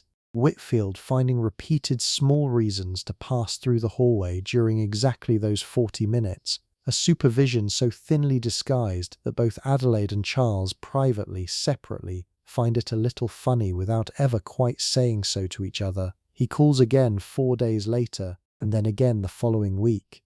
By the time the season's other major balls have come and gone, by February, by March, a pattern has become unmistakable to absolutely everyone watching, which in this particular social world means essentially everyone, and the question that began as a quiet hope at the edge of a ballroom has become something closer to a settled, comfortable expectation on both sides. I am not going to tell you tonight exactly how Adelaide's particular story ends, whether the spring brings an actual proposal, whether the proposal brings a wedding the following autumn, whether the marriage that eventually results brings the kind of genuine, durable happiness that both Adelaide and her mother are quietly, separately hoping it will bring. I am leaving that open deliberately, partly because the honest answer is that we do not actually know, since Adelaide herself, remember, is built from many real young women rather than one single, fully documented life, and partly because I think the not knowing is in its own way more true to how an actual 18-year-old standing at the edge of her own future would have experienced it. She did not know either. Nobody in that ballroom, however confidently the mothers traded their careful information, however precisely the dance cards were filled, actually knew for certain how any of it would turn out. The whole elaborate machine was an attempt to manage uncertainty, not eliminate it. And uncertainty, stubborn and patient, generally finds a way to survive even the most carefully planned evening. What I can tell you with somewhat more confidence is what happened to the broader world this single evening belonged to, because that part of the story we actually do know, and I think it is worth understanding before we let this particular night settle fully into sleep. The kind of debutante season Adelaide experienced tonight, the strict dance card rules, the formal calling, the careful chaperonage, the entire intricate architecture of introduction and observation did not last forever. Not even close to forever, not even within the lifetimes of the very young women experiencing it most intensely in the 1880s. Within 20 or 30 years, the world that built tonight's ballroom would be almost unrecognizably different. The automobile would arrive, and with it an entirely new and considerably less supervisable way for young couples to spend an evening together. Young women would begin attending universities in real meaningful numbers, would begin working in offices and shops in ways their mothers never had, would begin gradually insisting on a say in their own futures that went well beyond 2 acceptable dances and a correctly worded decline. The First World War, still decades away from Adelaide's evening, but not actually so very far away, in the larger sweep of things, would upend an enormous number of the social certainties this entire system depended on, sending an entire generation of young men to places far from any ballroom, and asking an entire generation of young women to manage households, farms, and eventually factories, in ways that made the careful fiction of helpless, decorative femininity considerably harder to sustain with a straight face. Some of the young women who debuted in exactly Adelaide's decade would live long enough to vote, an outcome that would have struck almost everyone standing in that ballroom tonight, on both sides of the dance, as somewhere between unlikely and faintly absurd. Some of them would live long enough to see their own granddaughters attend college, take paying jobs, choose their own husbands through processes that involved considerably less maternal arithmetic about timber interests, and considerably more simple, ordinary falling in love, in whatever order those two things happen to arrive in. The world Adelaide is sleeping inside right now, at this exact moment, corset finally loosened, hair finally down, dance card finally mercifully used up and tucked into a drawer as a keepsake, was already, without anyone in that ballroom fully realizing it, beginning to come apart at its seams, slowly, the way large social structures always come apart, not in a single dramatic collapse, but in 1,000 small, accumulating changes that nobody experiencing any individual one of them ever quite recognizes as historic while it is happening to them. New York was not the only stage for this particular performance, and I think it is worth taking a few minutes, here in the quiet middle of the night, to wander a little beyond Adelaide's single ballroom and look at the wider landscape this entire system occupied across the whole country during these decades, because the scale of it, once you actually see it laid out, is genuinely remarkable. In the summer months, when New York society more or less emptied out of the city entirely, much of this exact same world simply relocated itself to Newport, Rhode Island, where families who had made fortunes in railroads, steel, oil, and banking competed with each other to build what they sincerely, without any apparent irony, referred to as cottages, enormous stone and marble houses with dozens of rooms, set along a dramatic stretch of Atlantic coastline, where essentially the same debutante machinery continued operating against a backdrop of ocean views and sailing regattas instead of snow and gas lamps. Philadelphia had its own version, somewhat more reserved, more old money in its self-presentation, looking down its nose, gently but unmistakably, at New York's newer, louder fortunes. Boston had a version more bookish in its tone, more inclined to fold intellectual achievement into the social calculus alongside simple wealth. Chicago, growing explosively rich on meatpacking and grain and the railroads that connected it to everywhere else, built its own debutante season at a furious pace, new money trying, with considerable success within a generation or two, to purchase exactly the kind of legitimacy that older cities had spent 2 centuries accumulating more slowly. And then there is the detail that I think genuinely surprises most people the first time they hear it. The strange, almost unbelievable final chapter that this entire American debutante system eventually wrote for itself on a considerably larger stage, beginning in the latter part of this same era, and continuing for a few decades afterward. A noticeable number of the wealthiest American debutantes, the daughters of precisely this railroad and steel and banking money, began marrying into the aristocracy of England and continental Europe, in numbers significant enough that the press at the time gave the phenomenon its own name: dollar princesses. American fortunes, freshly minted, sometimes barely a generation old, flowing across the Atlantic in exchange for old, genuine, often considerably impoverished European titles. A transaction that worked, when it worked, almost exactly like the New York marriage market Adelaide just spent an entire evening navigating, except conducted on an international scale, with actual dukedoms and earldoms standing in for Mr. Hartwell's comfortable, respectable, entirely untitled situation in Ohio-adjacent society. I find something almost dizzying about that detail, the way it reveals so plainly what was actually happening underneath all the candlelight and dance cards all along. An aging European nobleman, his family's estate crumbling slowly for lack of funds, in genuine and sometimes desperate need of American capital, found in young women exactly like Adelaide, exactly like Harriet Vance, exactly like the dozens of other debutantes circulating through ballrooms just like this one, a kind of solution to his very real, very practical problem. And the American families on the other side of that transaction, families who had made their money only recently and were still, in some deep and persistent way, hungry for the kind of old, settled legitimacy that money alone, however enormous, apparently could not fully purchase on its own, found in those same crumbling European titles exactly the thing their own debutante seasons, however lavish, had not quite managed to fully deliver: two different kinds of hunger meeting in the middle, dressed up, on both sides, in the language of romance, courtship, and mutual admiration. Some of those marriages were genuinely happy. A good number of them, by most honest historical accounts, were not, particularly.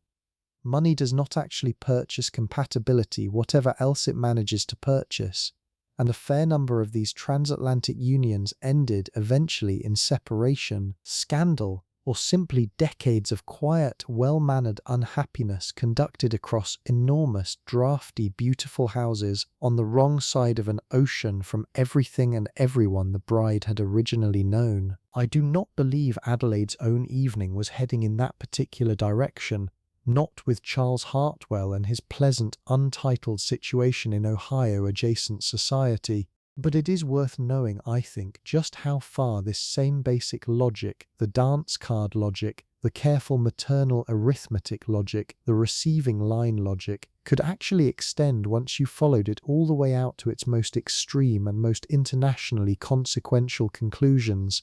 The ballroom Adelaide danced in tonight and the marble palaces of the English countryside were, in a very real sense, two ends of exactly the same machine. Let me bring you back for a few minutes to two of the other women who passed through this single evening alongside Adelaide, because I think their futures, glimpsed only briefly tonight, deserve a slightly longer look before we let the whole story finally rest. Harriet Vance, standing against that ballroom wall with her carefully altered gown and her sparsely filled dance card, did not vanish from history the moment tonight's ball ended, even though tonight's ball, by its own narrow logic, judged her so quickly and so quietly. Families like the Vances, families whose fortunes had thinned without entirely disappearing, often found their way forward through paths that the grand dames in violet silk would not have predicted and might not have entirely approved of. Some daughters in Harriet's position eventually married more modestly than their mothers had once hoped, to men of genuine but unspectacular means, and built lives that by every measure except the narrow one this particular ballroom used, were every bit as full and as worthwhile as anything Adelaide might eventually build with Charles Hartwell.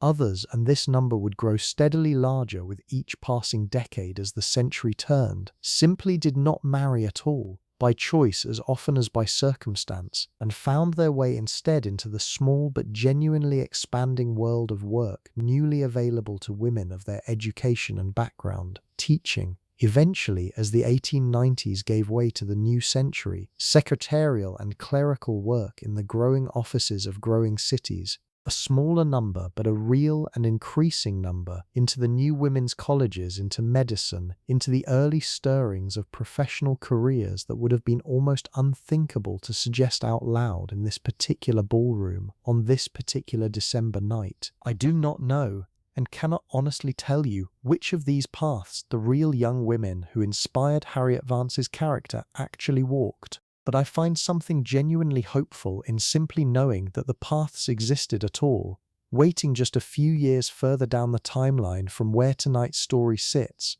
even if nobody standing against that ballroom wall tonight could have fully imagined them yet. And Bridget.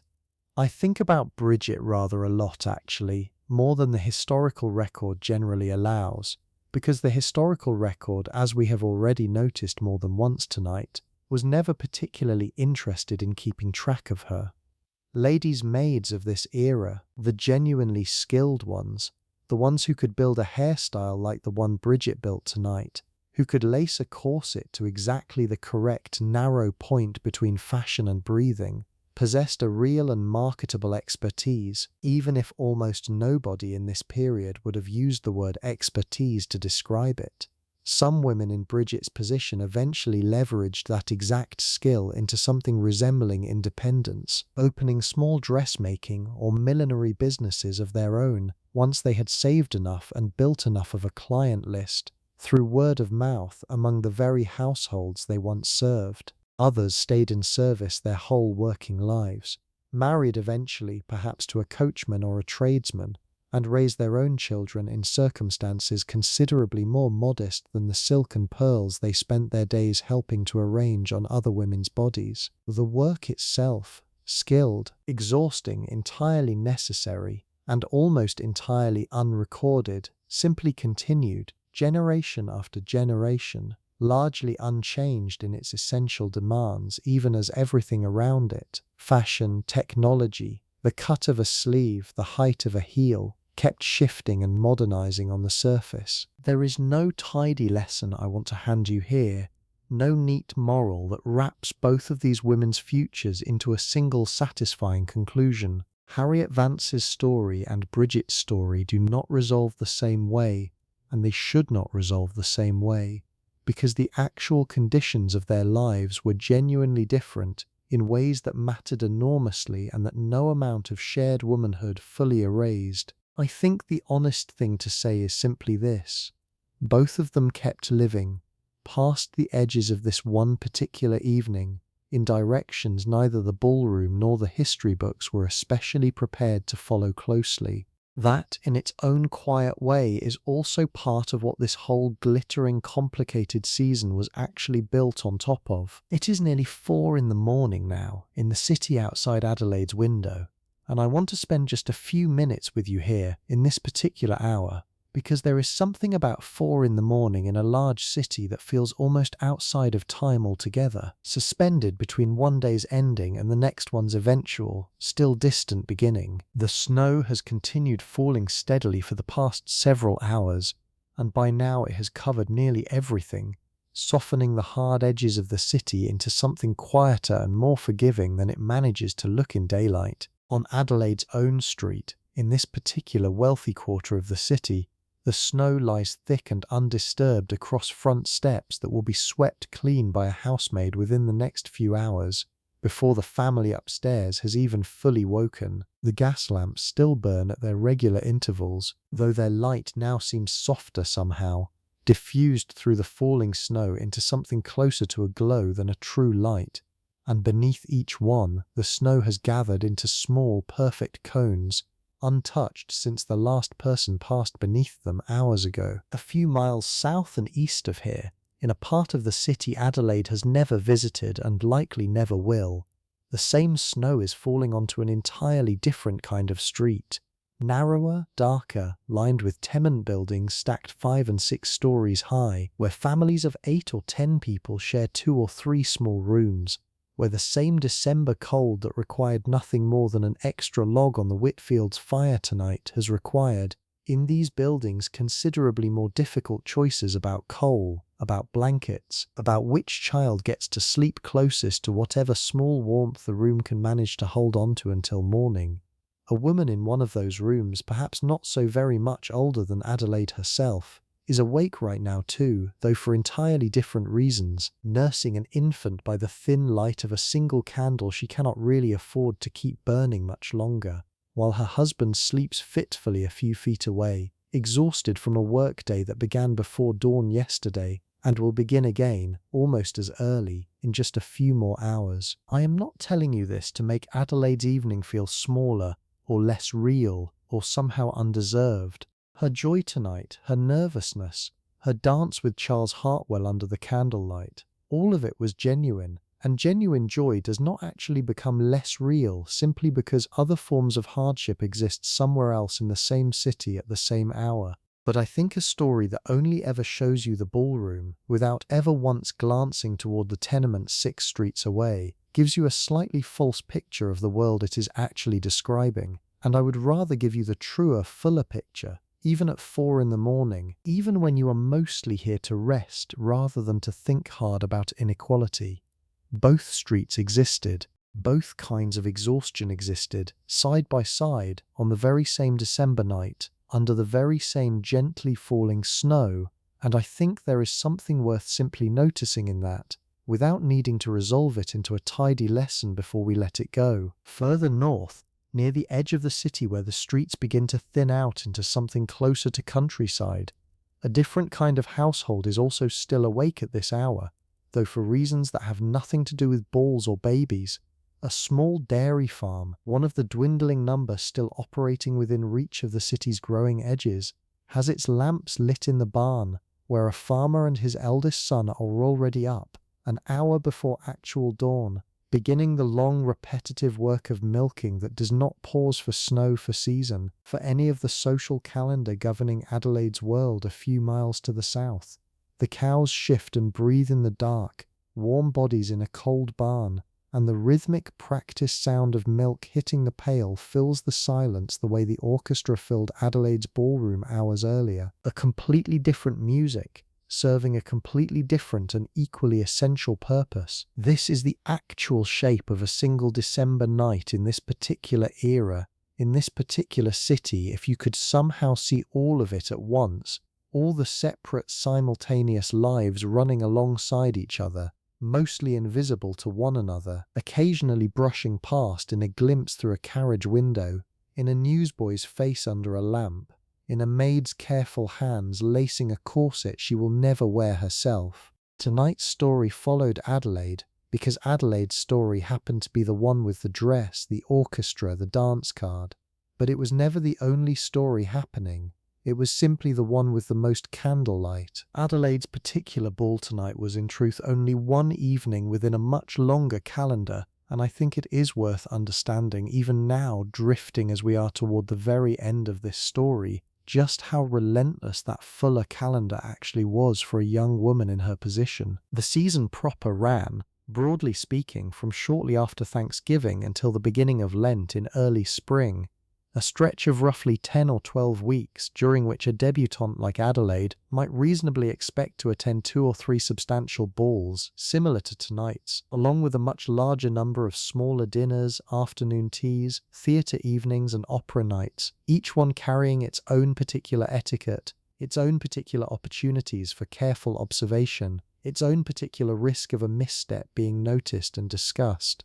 The opera in particular deserves a moment of attention here, because the actual music being performed on stage was frequently, almost comically, beside the point for a substantial portion of the audience seated in the private boxes ringing the auditorium. Those boxes existed in no small part to be looked at rather than to look from, owned or leased for the entire season by the same handful of prominent families, arranged so that opera glasses spent at least as much time turned toward other boxes as toward the stage itself, cataloguing who was sitting with whom, who had a new gown, whose daughter was accompanied this week by which particular young man. There was a specific, well-known event in this exact world, organised by precisely the same Ward McAllister who drew up the famous list of 400, called the Patriarch's Ball, a smaller, more exclusive series of dances held earlier in the season and considered, by the families fortunate enough to receive an invitation, an even more meaningful seal of social approval than the larger debutante balls that followed it. An invitation to the Patriarch's Ball functioned almost like a formal certificate of acceptability, quietly confirming, before the larger, more public balls even began, that a particular family's daughter had already cleared the season's most demanding initial hurdle. Families who received that early invitation could relax slightly into the rest of the winter, knowing the hardest gatekeeping had already been passed. Families who did not receive it, like perhaps the Vances, entered every subsequent ball of the season already carrying a small, unspoken disadvantage that no amount of careful dressmaking could entirely correct. By the time Lent arrived, bringing with it a traditional expected pause in this entire relentless social calendar, a season's worth of these accumulated observations, the dance cards, the opera glasses, the careful maternal information trading, would have sorted an entire cohort of young women into rough, informal categories that everyone in this world understood perfectly well, even though nobody would have stated them quite this bluntly out loud. Already engaged, or as good as, promising, with an understanding likely to firm up by next season. Pleasant but unremarkable, likely to need at least one more full season before anything decisive happened, and more quietly, more painfully, simply overlooked, a category Harriet Vance was at real risk of joining by the end of tonight's evening, depending on how the rest of her own season unfolded over the coming weeks. Adelaide, after tonight, after Charles Hartwell's promised call and the pattern that would establish itself so unmistakably over the following months, would very likely have spent the remainder of this particular season in the comfortable, fortunate category of promising, attending the season's remaining events with a noticeably lighter heart than she carried into tonight's ball, already half certain, in the private way you become half certain about these things long before anyone says the actual words out loud, of roughly how her own particular story was going to turn out. Some of what I have told you tonight comes from genuine diaries and letters left behind by real young women who actually lived through seasons very much like Adelaide's, kept now in historical societies and university archives, read by very few people, mostly graduate students and the occasional historian, mostly out of obligation rather than pleasure, which I have always found a little bit sad given how alive these pages actually feel once you sit with them properly. There is a particular kind of handwriting common to these diaries, careful and looping in the earliest entries, written by a girl clearly still practicing the elegant penmanship her governess insisted on, gradually loosening, becoming faster and more personal as the entries themselves stretch across months and then years of seasons attended, dances counted, names mentioned and then, sometimes, mentioned no more. You can watch a particular kind of growing up happen entirely through the handwriting alone, the careful formality of a 15-year-old practicing her letters slowly giving way to the quicker, more confident, occasionally impatient hand of a young woman who has now attended enough of these evenings to have genuine opinions about which orchestras play a livelier quadrille and which chaperones are more easily slipped past for 5 unsupervised minutes near the conservatory. What strikes me most, reading the handful of these real diaries I have come across over the years researching evenings like tonight's, is how much actual humour survives inside them, alongside the nervousness and the careful etiquette. One young woman, writing in the winter of 1887, described a particular gentleman's dancing as resembling, in her exact words translated here only slightly for clarity, a poorly constructed scarecrow attempting a waltz for the first time, a line so sharp and so funny that I genuinely laughed out loud the first time I read it, more than a century after she wrote it down for an audience of, as far as she knew, absolutely nobody but herself. Another diarist, from a slightly earlier decade, kept a small running tally in the back pages of her diary, not of dances, but of the exact number of times a particular persistent suitor managed to maneuver himself into her general vicinity across an entire season, treating the whole thing with the dry, amused detachment of someone watching a slightly absurd game play out in real time around her own life. This is the detail that stops me cold every time I think about it properly. These were not passive young women, helplessly swept along by a machine entirely beyond their understanding or their wit. They saw the machine clearly. Most of them named its absurdities privately in their own handwriting even while participating fully and skillfully in its public rituals, found genuine humour and genuine pleasure inside a system that was also, simultaneously, genuinely constraining in ways we have spent this whole evening together examining honestly. Both things were true at once, the constraint and the cleverness, the careful arithmetic and the real private laughter. I think Adelaide, asleep now in her own quiet room, with her own diary closed on the desk beside her, holds exactly that same combination inside her tonight, whether or not she ever finds the words to fully describe it to anyone else. The house itself has gone properly quiet now, the particular deep quiet that settles over a home once every single person inside it has finally, actually fallen asleep, rather than merely gone to bed while still turning over the day's events. The fire in the front parlour, banked carefully hours ago by whichever housemaid had that particular duty tonight, has burned down to a low, steady bed of orange coals, throwing almost no light at all into the dark room, just enough warmth to keep the worst of the December chill from settling too deeply into the furniture before morning. Somewhere on the 3rd floor, Bridget has finally allowed herself to lie down, still in her uniform, too tired even to properly undress, telling herself she will rest for just a few minutes before doing it properly, a few minutes that will in fact stretch quietly into actual sleep within moments, her body simply refusing to wait any longer for permission. Outside, the snow continues falling, lighter now than it was at midnight, smaller, slower flakes drifting down through the gaslight in lazy, unhurried spirals, settling onto a city that has, for the most part, finally gone to sleep itself. Ballroom and tenement and dairy farm alike, all three of those separate, simultaneous worlds we glimpsed earlier now mostly quiet, mostly still, mostly given over, for these few remaining hours before dawn, to whatever rest each of them has managed to claim for itself. I want to leave you with one more image before we let this particular night close completely, and it is an imagined one, so take it for exactly what it is. Picture Adelaide, not 18 anymore, but considerably older, 60 perhaps, sitting in a different room entirely, decades from this exact night, in a house we have not visited and cannot fully describe because it belongs to a future this story has deliberately chosen not to pin down.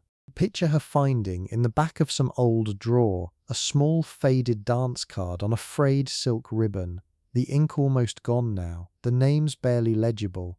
Picture her sitting with it for a long moment, this small scrap of paper that once carried, however briefly, however performatively, the entire shape of her future inside it, and feeling something complicated and warm and a little bit wistful all at once.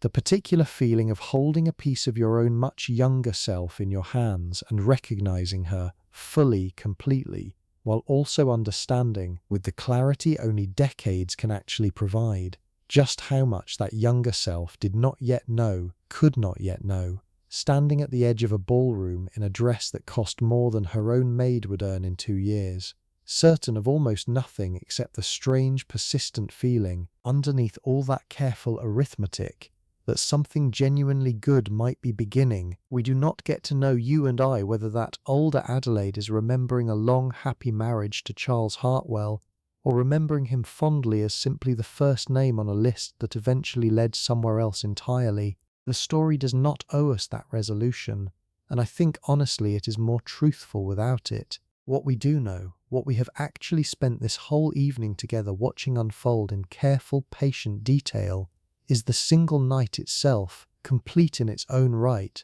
regardless of whatever came after it. The corset laced and then unlaced, the hair pinned and then unpinned, the dance card filled, danced through, and finally tucked away. A girl who walked into a ballroom uncertain of almost everything, and walked out of it hours later into the snow, carrying just slightly more certainty than she arrived with, which is, when you actually think about it, very nearly the most any single evening can honestly promise anyone. There is a particular kind of sleep that only comes after a day exactly like the one Adelaide has just had. The kind that arrives less like drifting and more like simply being set down, gently, all at once, the body finally permitted to stop holding itself in any of the careful shapes it spent the entire evening maintaining. Her shoulders, held deliberately back for hours under her mother's watchful coaching, have finally fully released into the pillow. Her hands, which spent the night arranging themselves into precisely the correct positions for receiving, for dancing, for accepting a fan from a particular gentleman with exactly the right amount of practiced surprise, now simply rest open and unposed, the way a child's hands rest, without any intention behind them at all. Her breathing has slowed into something long and even, the particular rhythm that arrives only once a body has truly stopped performing for any audience whatsoever, even the audience of her own watchful mind. If you could stand quietly at the foot of her bed right now, which of course you cannot, but if you could, you would hear almost nothing at all beyond that slow, steady breathing, and somewhere far below, very faint, the soft settling creak of an old house cooling slowly through the night, wood and plaster contracting almost imperceptibly in the cold, the kind of sound a house makes only when every person inside it has finally fully stopped moving. I think there is something worth borrowing from this exact moment, wherever you happen to be listening to me right now.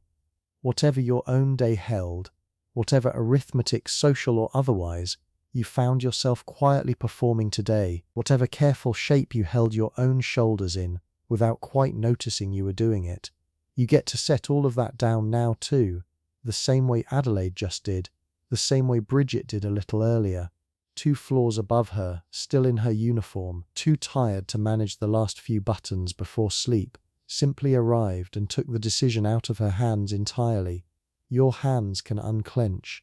Your breathing can slow. There is nothing left tonight that needs your careful performance, and there will not be, for as long as you need there not to be. Outside, very slowly, almost without announcing itself, the night begins its long, gradual turn toward morning, though morning itself is still hours away, and nobody in the Whitfield house will see any sign of it for quite some time yet. The same lamplighter who lit the street's lamps so many hours ago, back when Adelaide's carriage first pulled away from this exact curb with her heart already beating a little too quickly, will eventually make his way back along this same route to extinguish them, though that particular round will not begin for another hour or two yet, well after most of the city's earliest risers are already moving through their own private mornings. For now the lamps simply continue burning where he left them, small steady points of warm light scattered down a street otherwise given over entirely to snow and silence and sleep. Somewhere a few streets over, earlier than almost anyone else in this entire neighborhood, a milk cart will eventually begin its rounds.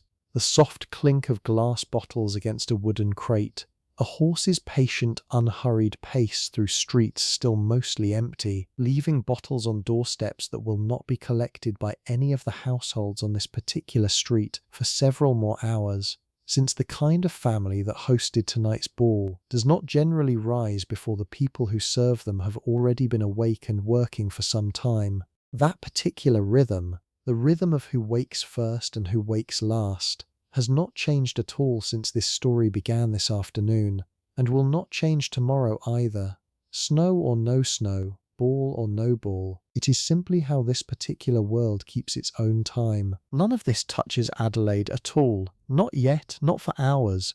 She is somewhere deep inside the kind of sleep that does not dream, or if it dreams, does not dream anything urgent enough to surface and disturb the stillness of the room. The pearls her mother fastened around her neck so carefully, hours ago now, sit in their flat velvet box on the dressing table, closed, waiting to be returned eventually to whatever drawer they usually live in, already, somehow, in just these few hours, slightly less new, slightly more part of her own personal history than they were this morning. The dance card, with its 11 small names written in 11 different hands, sits folded inside the closed diary on the writing desk, already beginning the long, slow process of turning from tonight's actual evening into tomorrow's memory of it, and eventually, decades from now, into the kind of faded keepsake an older Adelaide might someday find again in the back of some drawer, exactly as we imagined a little while ago, holding it for a long, quiet moment before setting it gently back down. I think it is worth pausing, before we let this story rest completely, to spend just a few minutes on Charles Hartwell himself, because we have spent this entire evening inside Adelaide's experience of tonight's careful arithmetic, and it would be a little unfair, and a little inaccurate besides, to leave you with the impression that the marriage market we have been describing only ever pressed down on the young women standing inside it. Charles is 24, the second son of a moderately successful manufacturing family from a small town in Ohio that he genuinely was not exaggerating much when he called unmemorable, sent east to New York 2 years ago specifically to establish himself in a banking house with connections his father had spent considerable effort cultivating. He is, in the particular language of this exact social world, a young man of good prospects rather than a young man of established fortune, which is a meaningfully different and somewhat more precarious category to occupy. His own family is watching his progress this season every bit as closely as Mrs. Whitfield is watching her daughters, exchanging their own quiet letters back to Ohio about which families he has been introduced to, which young women have seemed genuinely receptive to his attention, whether the connections he is slowly building in New York drawing rooms are likely to translate into the kind of advantageous marriage that would meaningfully secure his own family's continued rise, rather than simply maintaining it. He arrived at tonight's ball with his own version of Adelaide's nervousness, carefully concealed behind that same crooked, easy smile, aware that a second son without an inherited fortune of his own needs to manage his courtships with nearly as much careful calculation as any debutante manages her dance card, even if society writes considerably less about that particular pressure and considerably fewer etiquette manuals bother to address it directly. He likes Adelaide. That much, watching him across the course of the evening, seems genuinely true rather than performed, but he is also, simultaneously, quite aware that the Whitfield family's situation comfortable, respectable, established for 2 full generations now in a way his own family is still actively working toward, represents exactly the kind of advantageous match his own mother back in Ohio has been hoping he might eventually make. I do not think this awareness makes his affection for Adelaide any less genuine, any more than Mrs. Whitfield's careful 4 months of planning made her love for her daughter any less real. It simply means that both of them, Adelaide and Charles, walked into tonight's ballroom carrying their own separate versions of the exact same complicated bundle. Real feeling and careful calculation tangled together so thoroughly that neither one of them could have fully separated the two even if you had asked them to, sitting them down individually and demanding a clean, honest accounting. Most people in most eras, I suspect, carry some version of that same tangled bundle into their own most important relationships, whether or not anyone around them is openly keeping score with a small pencil on a silk ribbon. Harriet Vance's own carriage ride home tonight looked rather different from Adelaide's, and I think she deserves a few more minutes of our attention before this story finally fully closes, because it would be too easy, too tidy, to let her simply fade out of tonight's telling somewhere back near that ballroom wall. She left earlier than most, sometime shortly after midnight, before the supper she had little appetite for, and certainly before the cotillion, pleading a slight headache to her aunt, who served as her chaperone for the evening, and who accepted the excuse with a sympathy that did not entirely disguise her own private relief at being able to leave early herself. The carriage ride home was quiet in a different register than the Whitfields' eventual quiet ride, less the comfortable, companionable silence of a family pleased with how an evening unfolded, more the careful, deliberate silence of 2 women who have both privately registered exactly how the evening actually went, and have silently agreed, for tonight at least, not to discuss it directly. Harriet did not cry, not in the carriage, not climbing the stairs to her own considerably smaller, considerably less fashionable bedroom, not while a single tired maid, who also serves as cook and housekeeper for a household that can no longer afford the full staff it once employed, helped her out of the altered gown with hands considerably less practiced than Bridget's, but not unkind. She simply sat for a while afterward in her nightgown, looking at her own reflection in a mirror with a small crack along one corner that nobody has had the money to replace, and felt with a clarity that was almost its own kind of relief exactly where she actually stood. I do not want to make her evening sound like pure tragedy, because I do not think it actually was. Not entirely. She is young still, genuinely young, with real intelligence and a dry, observant wit that several of tonight's more perceptive guests did, in fact, notice and comment on favourably, even if that noticing never quite translated into the dance card entries that would have mattered most to her mother. There is a real possibility, even a reasonable likelihood, that Harriet Vance goes on to live a full, interesting, ultimately satisfying life, whether or not it includes the particular kind of marriage tonight's ballroom was so carefully designed to produce. But tonight specifically, in this exact carriage, on this exact snowy ride home, she is allowed simply to feel what she feels, disappointment and a kind of weary, premature wisdom about exactly how this particular game is actually played, without our rushing in to reassure her, or ourselves, that it will all work out fine in the end.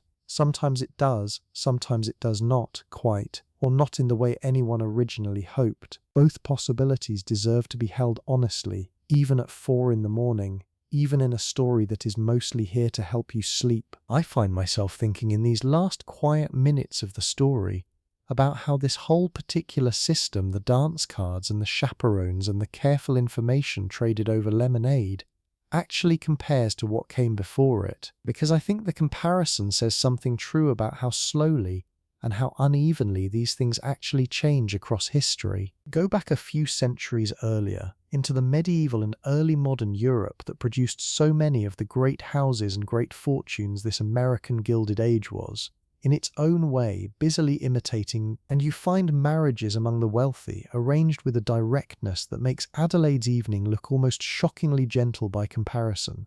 Daughters of noble families were frequently betrothed in early childhood, sometimes literally in infancy, to seal alliances between families that had nothing whatsoever to do with either child's eventual feelings on the matter.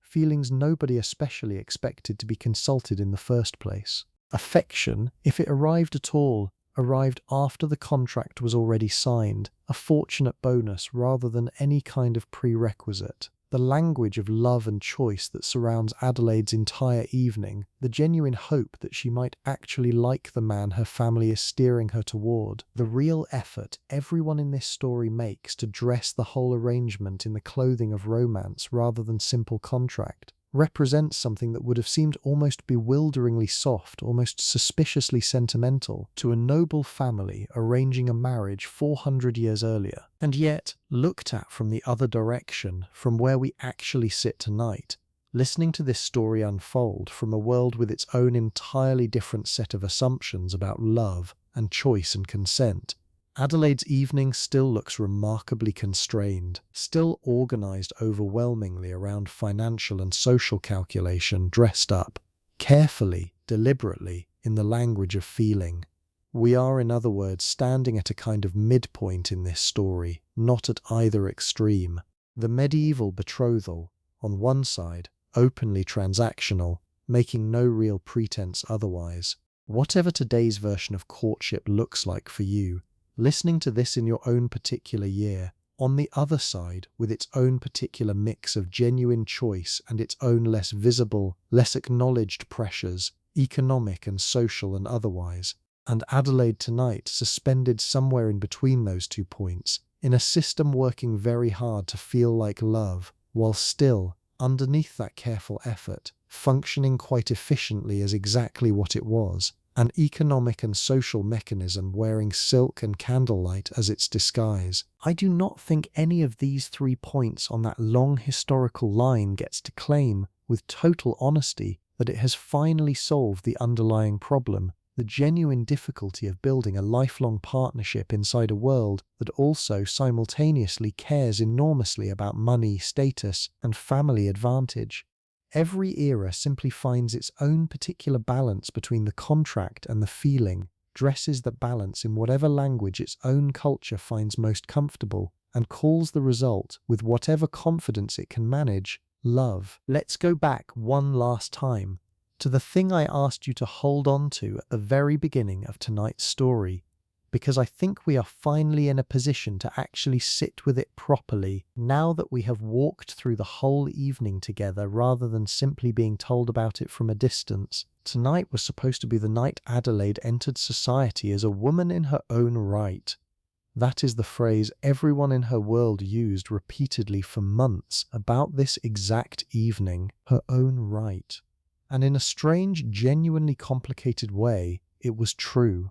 She did enter society tonight. She was seen, assessed, presented, danced with, given a small painted fan by a man who arranged, through some quiet effort, to be paired with her during a particular figure of a particular dance. All of that happened to her specifically, individually, as herself, not as some interchangeable representative of her family's fortune. And underneath all of that, simultaneously true at the very same time, this was also the evening her family began, carefully and with real love mixed unevenly through real calculation, to arrange her future for her. The dress she did not choose without considerable maternal input.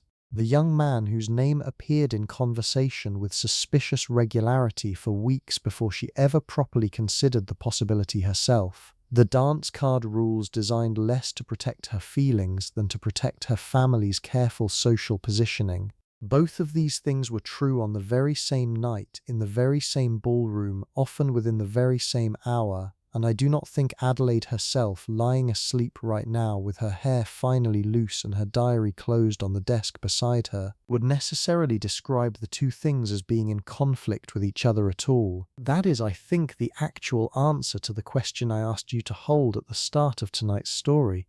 Not a contradiction that needs resolving, but a single complicated truth that simply contains both halves at once. She gained something real tonight, her own small foothold in a society that had, until this evening, only known her as a child in someone else's drawing room. And she also, in gaining it, stepped a little further into a structure that would continue, for years yet, to shape her choices in ways she did not fully control, and might not have fully chosen if every door had genuinely been open to her. Freedom and constraint, arriving together in the very same dress on the very same night, the way they so often do, in nearly every century, for nearly everyone, in ways large or small, visible or quietly invisible, depending entirely on which part of the evening you happen to be looking at. The snow keeps falling slow and steady over the whole sleeping city, settling now on rooftops and bare tree branches and the still dark surface of the river a few blocks east,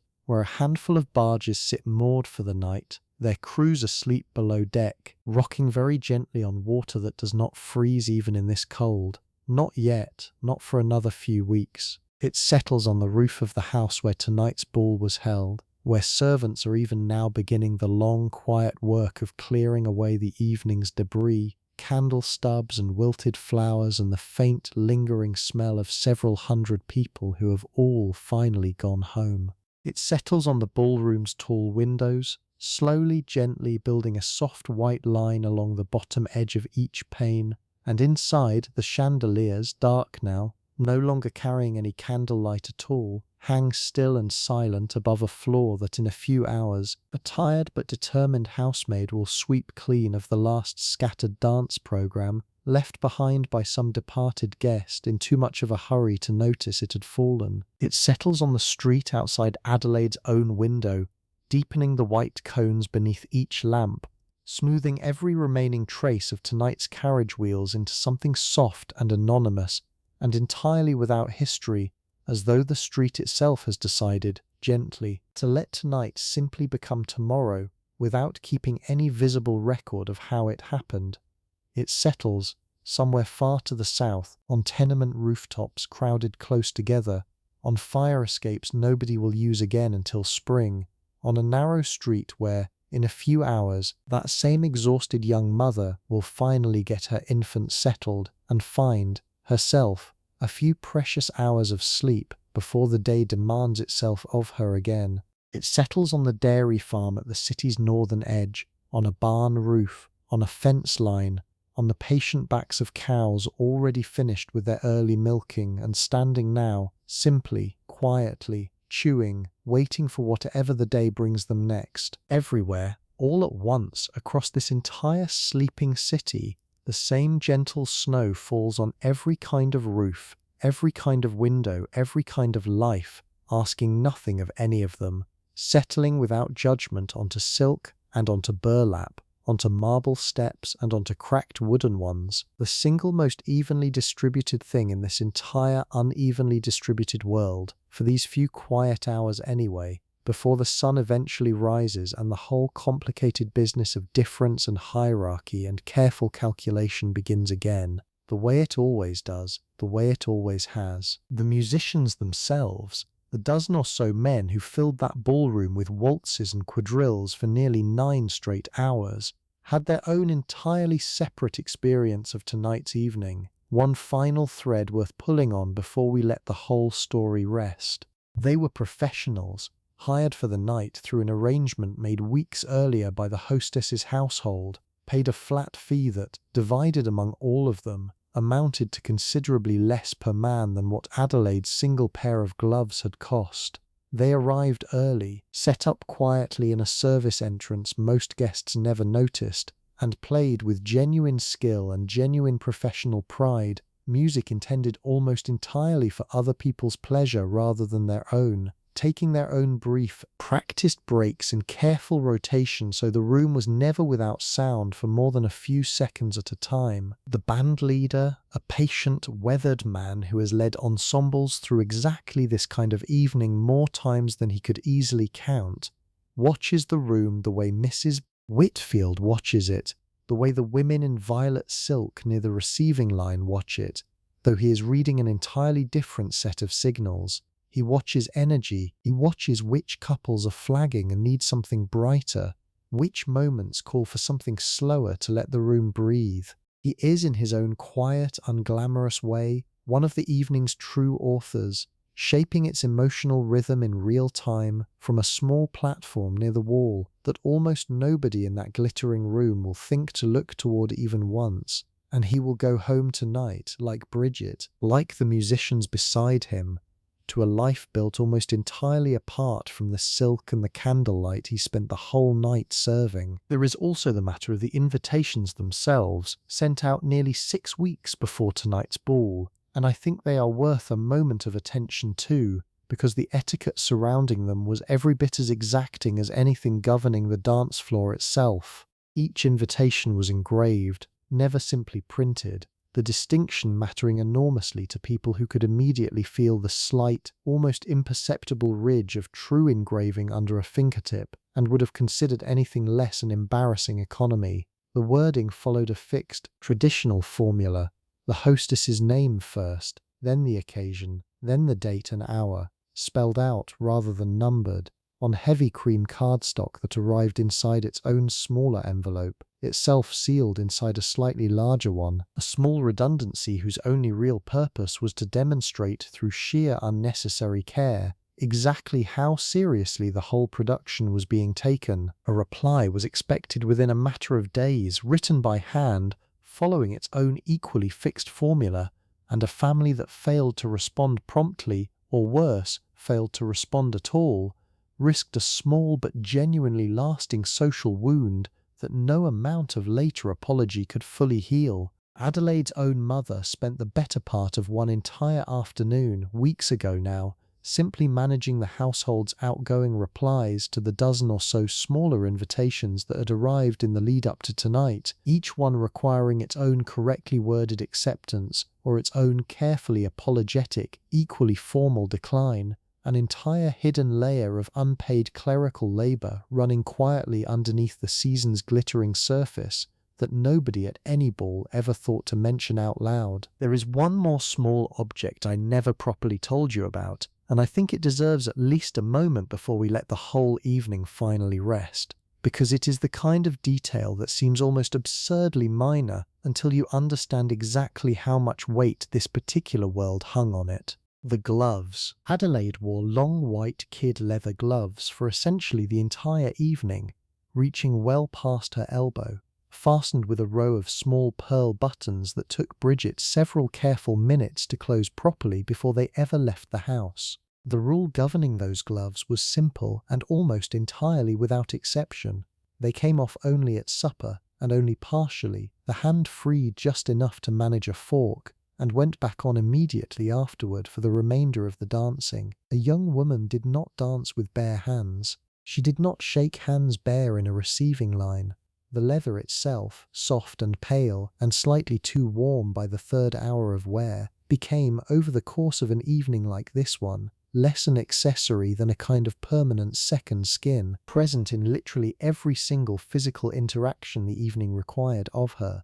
Every handshake, every touch of a gentleman's arm during a dance, every careful turn of a page in her own dance card, a single good pair of formal gloves, the kind expected for an evening of exactly this importance, cost more than most working women in this city would spend on clothing for an entire season, and they did not last especially long either, the kid leather wearing thin at the fingertips and palm after only a handful of formal evenings, requiring a fairly steady stream of replacements that the household's dressmaking budget simply absorbed without much comment, the same way it absorbed the cost of the flowers that had arrived that afternoon. hothouse roses and lily of the valley forced into bloom months ahead of their natural season in heated greenhouses just outside the city, then packed carefully in damp paper and rushed across town by a florist's boy specifically so they would still look fresh by the time this evening's candles were lit. Flowers like these, blooming in December through nothing but artificial heat and careful, expensive cultivation, were themselves a small, fragrant proof of exactly the kind of money this entire evening was quietly built on top of, since nature itself, left to its own ordinary devices, would never have produced a single one of them this far into a New York winter. I keep thinking, even now, this close to the end of the story, about the waltz itself, because it is worth knowing that the dance occupying so much of Adelaide's evening was not, within living memory of anyone in that ballroom's older generation, considered entirely respectable at all. A few decades earlier, when Adelaide's own grandmother would have been the one standing nervously at the edge of a ballroom, the waltz was still regarded in many of these same social circles as faintly scandalous, simply because it required a gentleman to hold a lady's waist directly, his hand resting against her body rather than merely touching her gloved fingers the way the older, more formal quadrilles and minuets required. Mothers of that earlier generation worried in print in published etiquette manuals about exactly the kind of physical closeness the waltz demanded, worried that the dance encouraged feelings and familiarities that the more stately, more distant dances had been specifically designed to prevent. By the time Adelaide's own evening arrives decades later, the waltz has been thoroughly absorbed into respectable society, taught to every debutante as a basic, expected skill, danced without a second thought by chaperones who in their own youth might have danced it only with real, deliberate daring. This is, I think, a small but genuinely useful thing to notice. The rules Adelaide is following so carefully tonight, the two-dance maximum, the chaperone's watchful eye, the strict etiquette around introductions feel, to everyone in that ballroom, like permanent, almost natural laws governing how young men and women are allowed to interact. And yet the waltz itself, sitting at the very center of tonight's program, is living proof that these rules were never permanent at all, that they shift, generation by generation, scandal slowly softening into custom, custom eventually hardening into the next generation's own unquestioned, deeply felt sense of how things have simply always been done. The lancers and quadrilles that open tonight's dancing, with their fixed formal patterns and minimal physical contact, were themselves once the looser, newer alternative to even older, more rigid court dances that had gone almost entirely out of fashion by Adelaide's time, remembered only by the oldest women in the room, as something their own grandmothers once described to them. Nothing in that ballroom, in other words, however permanent and however natural it felt to the people standing inside it, was actually permanent at all. The two-dance rule will eventually soften too, within another few decades, the way the scandal of the waltz itself softened within the span of one single generation. Adelaide simply happened to be standing at one particular point along a very long, very slow continuum of changing rules, mistaking, the way every generation mistakes it, the rules of her own specific moment for the unchanging shape of how things have always naturally correctly been. By the time the last guest's carriage pulled away from that ballroom tonight, most of the candles that lit the whole long evening had burned down to soft, irregular stubs, wax-pooled and hardened in long pale ribbons down the sides of silver candelabra that a housemaid would spend a good portion of tomorrow afternoon carefully scraping clean. A few candles, lit a little later than the rest, still burned low and steady in the now empty room, throwing long, slow shadows across a floor scattered with the small debris an evening like this always leaves behind. A single dropped glove, a torn dance program, a hairpin glinting faintly where it caught the last of the candlelight, before someone, eventually in the morning, would sweep it quietly away. But none of that, the sunrise, the difference, the calculation beginning again, needs to concern either of us right now.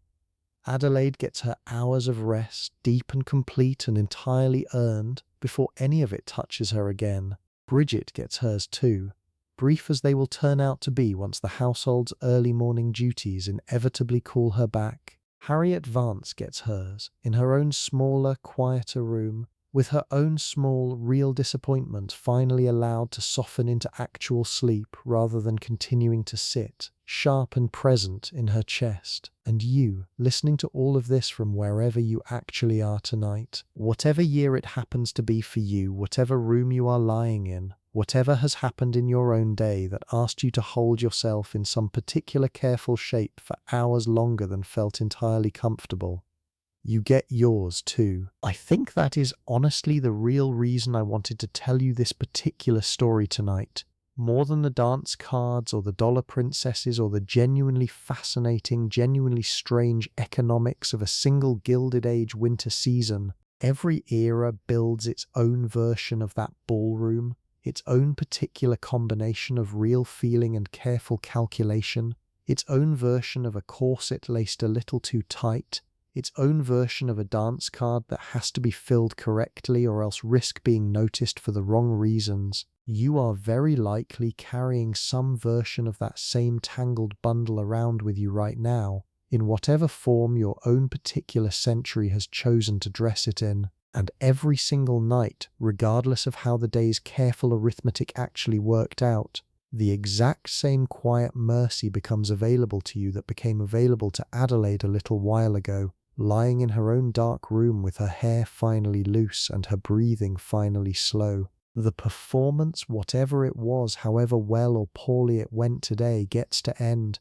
The shoulders get to drop. The held breath gets to finally fully release. So let it release now, if you have not already let it. Let the room go a little heavier around you, the blanket a little warmer, the thoughts a little slower and further apart, the way snow falls slower and further apart in the very last hour before it finally, gently stops. There is nothing left tonight that needs your careful performance. There is nowhere left to be seen, assessed, or correctly presented. There is only this, the quiet, the dark, the long, unhurried drift toward whatever rest you actually need. Sleep well, friend. Adelaide is sleeping too, somewhere back in that snowy December of 1889, her dance card finally still, her future still gently, honestly unwritten. Wherever you are tonight, I hope you find exactly the same thing waiting for you. Good night.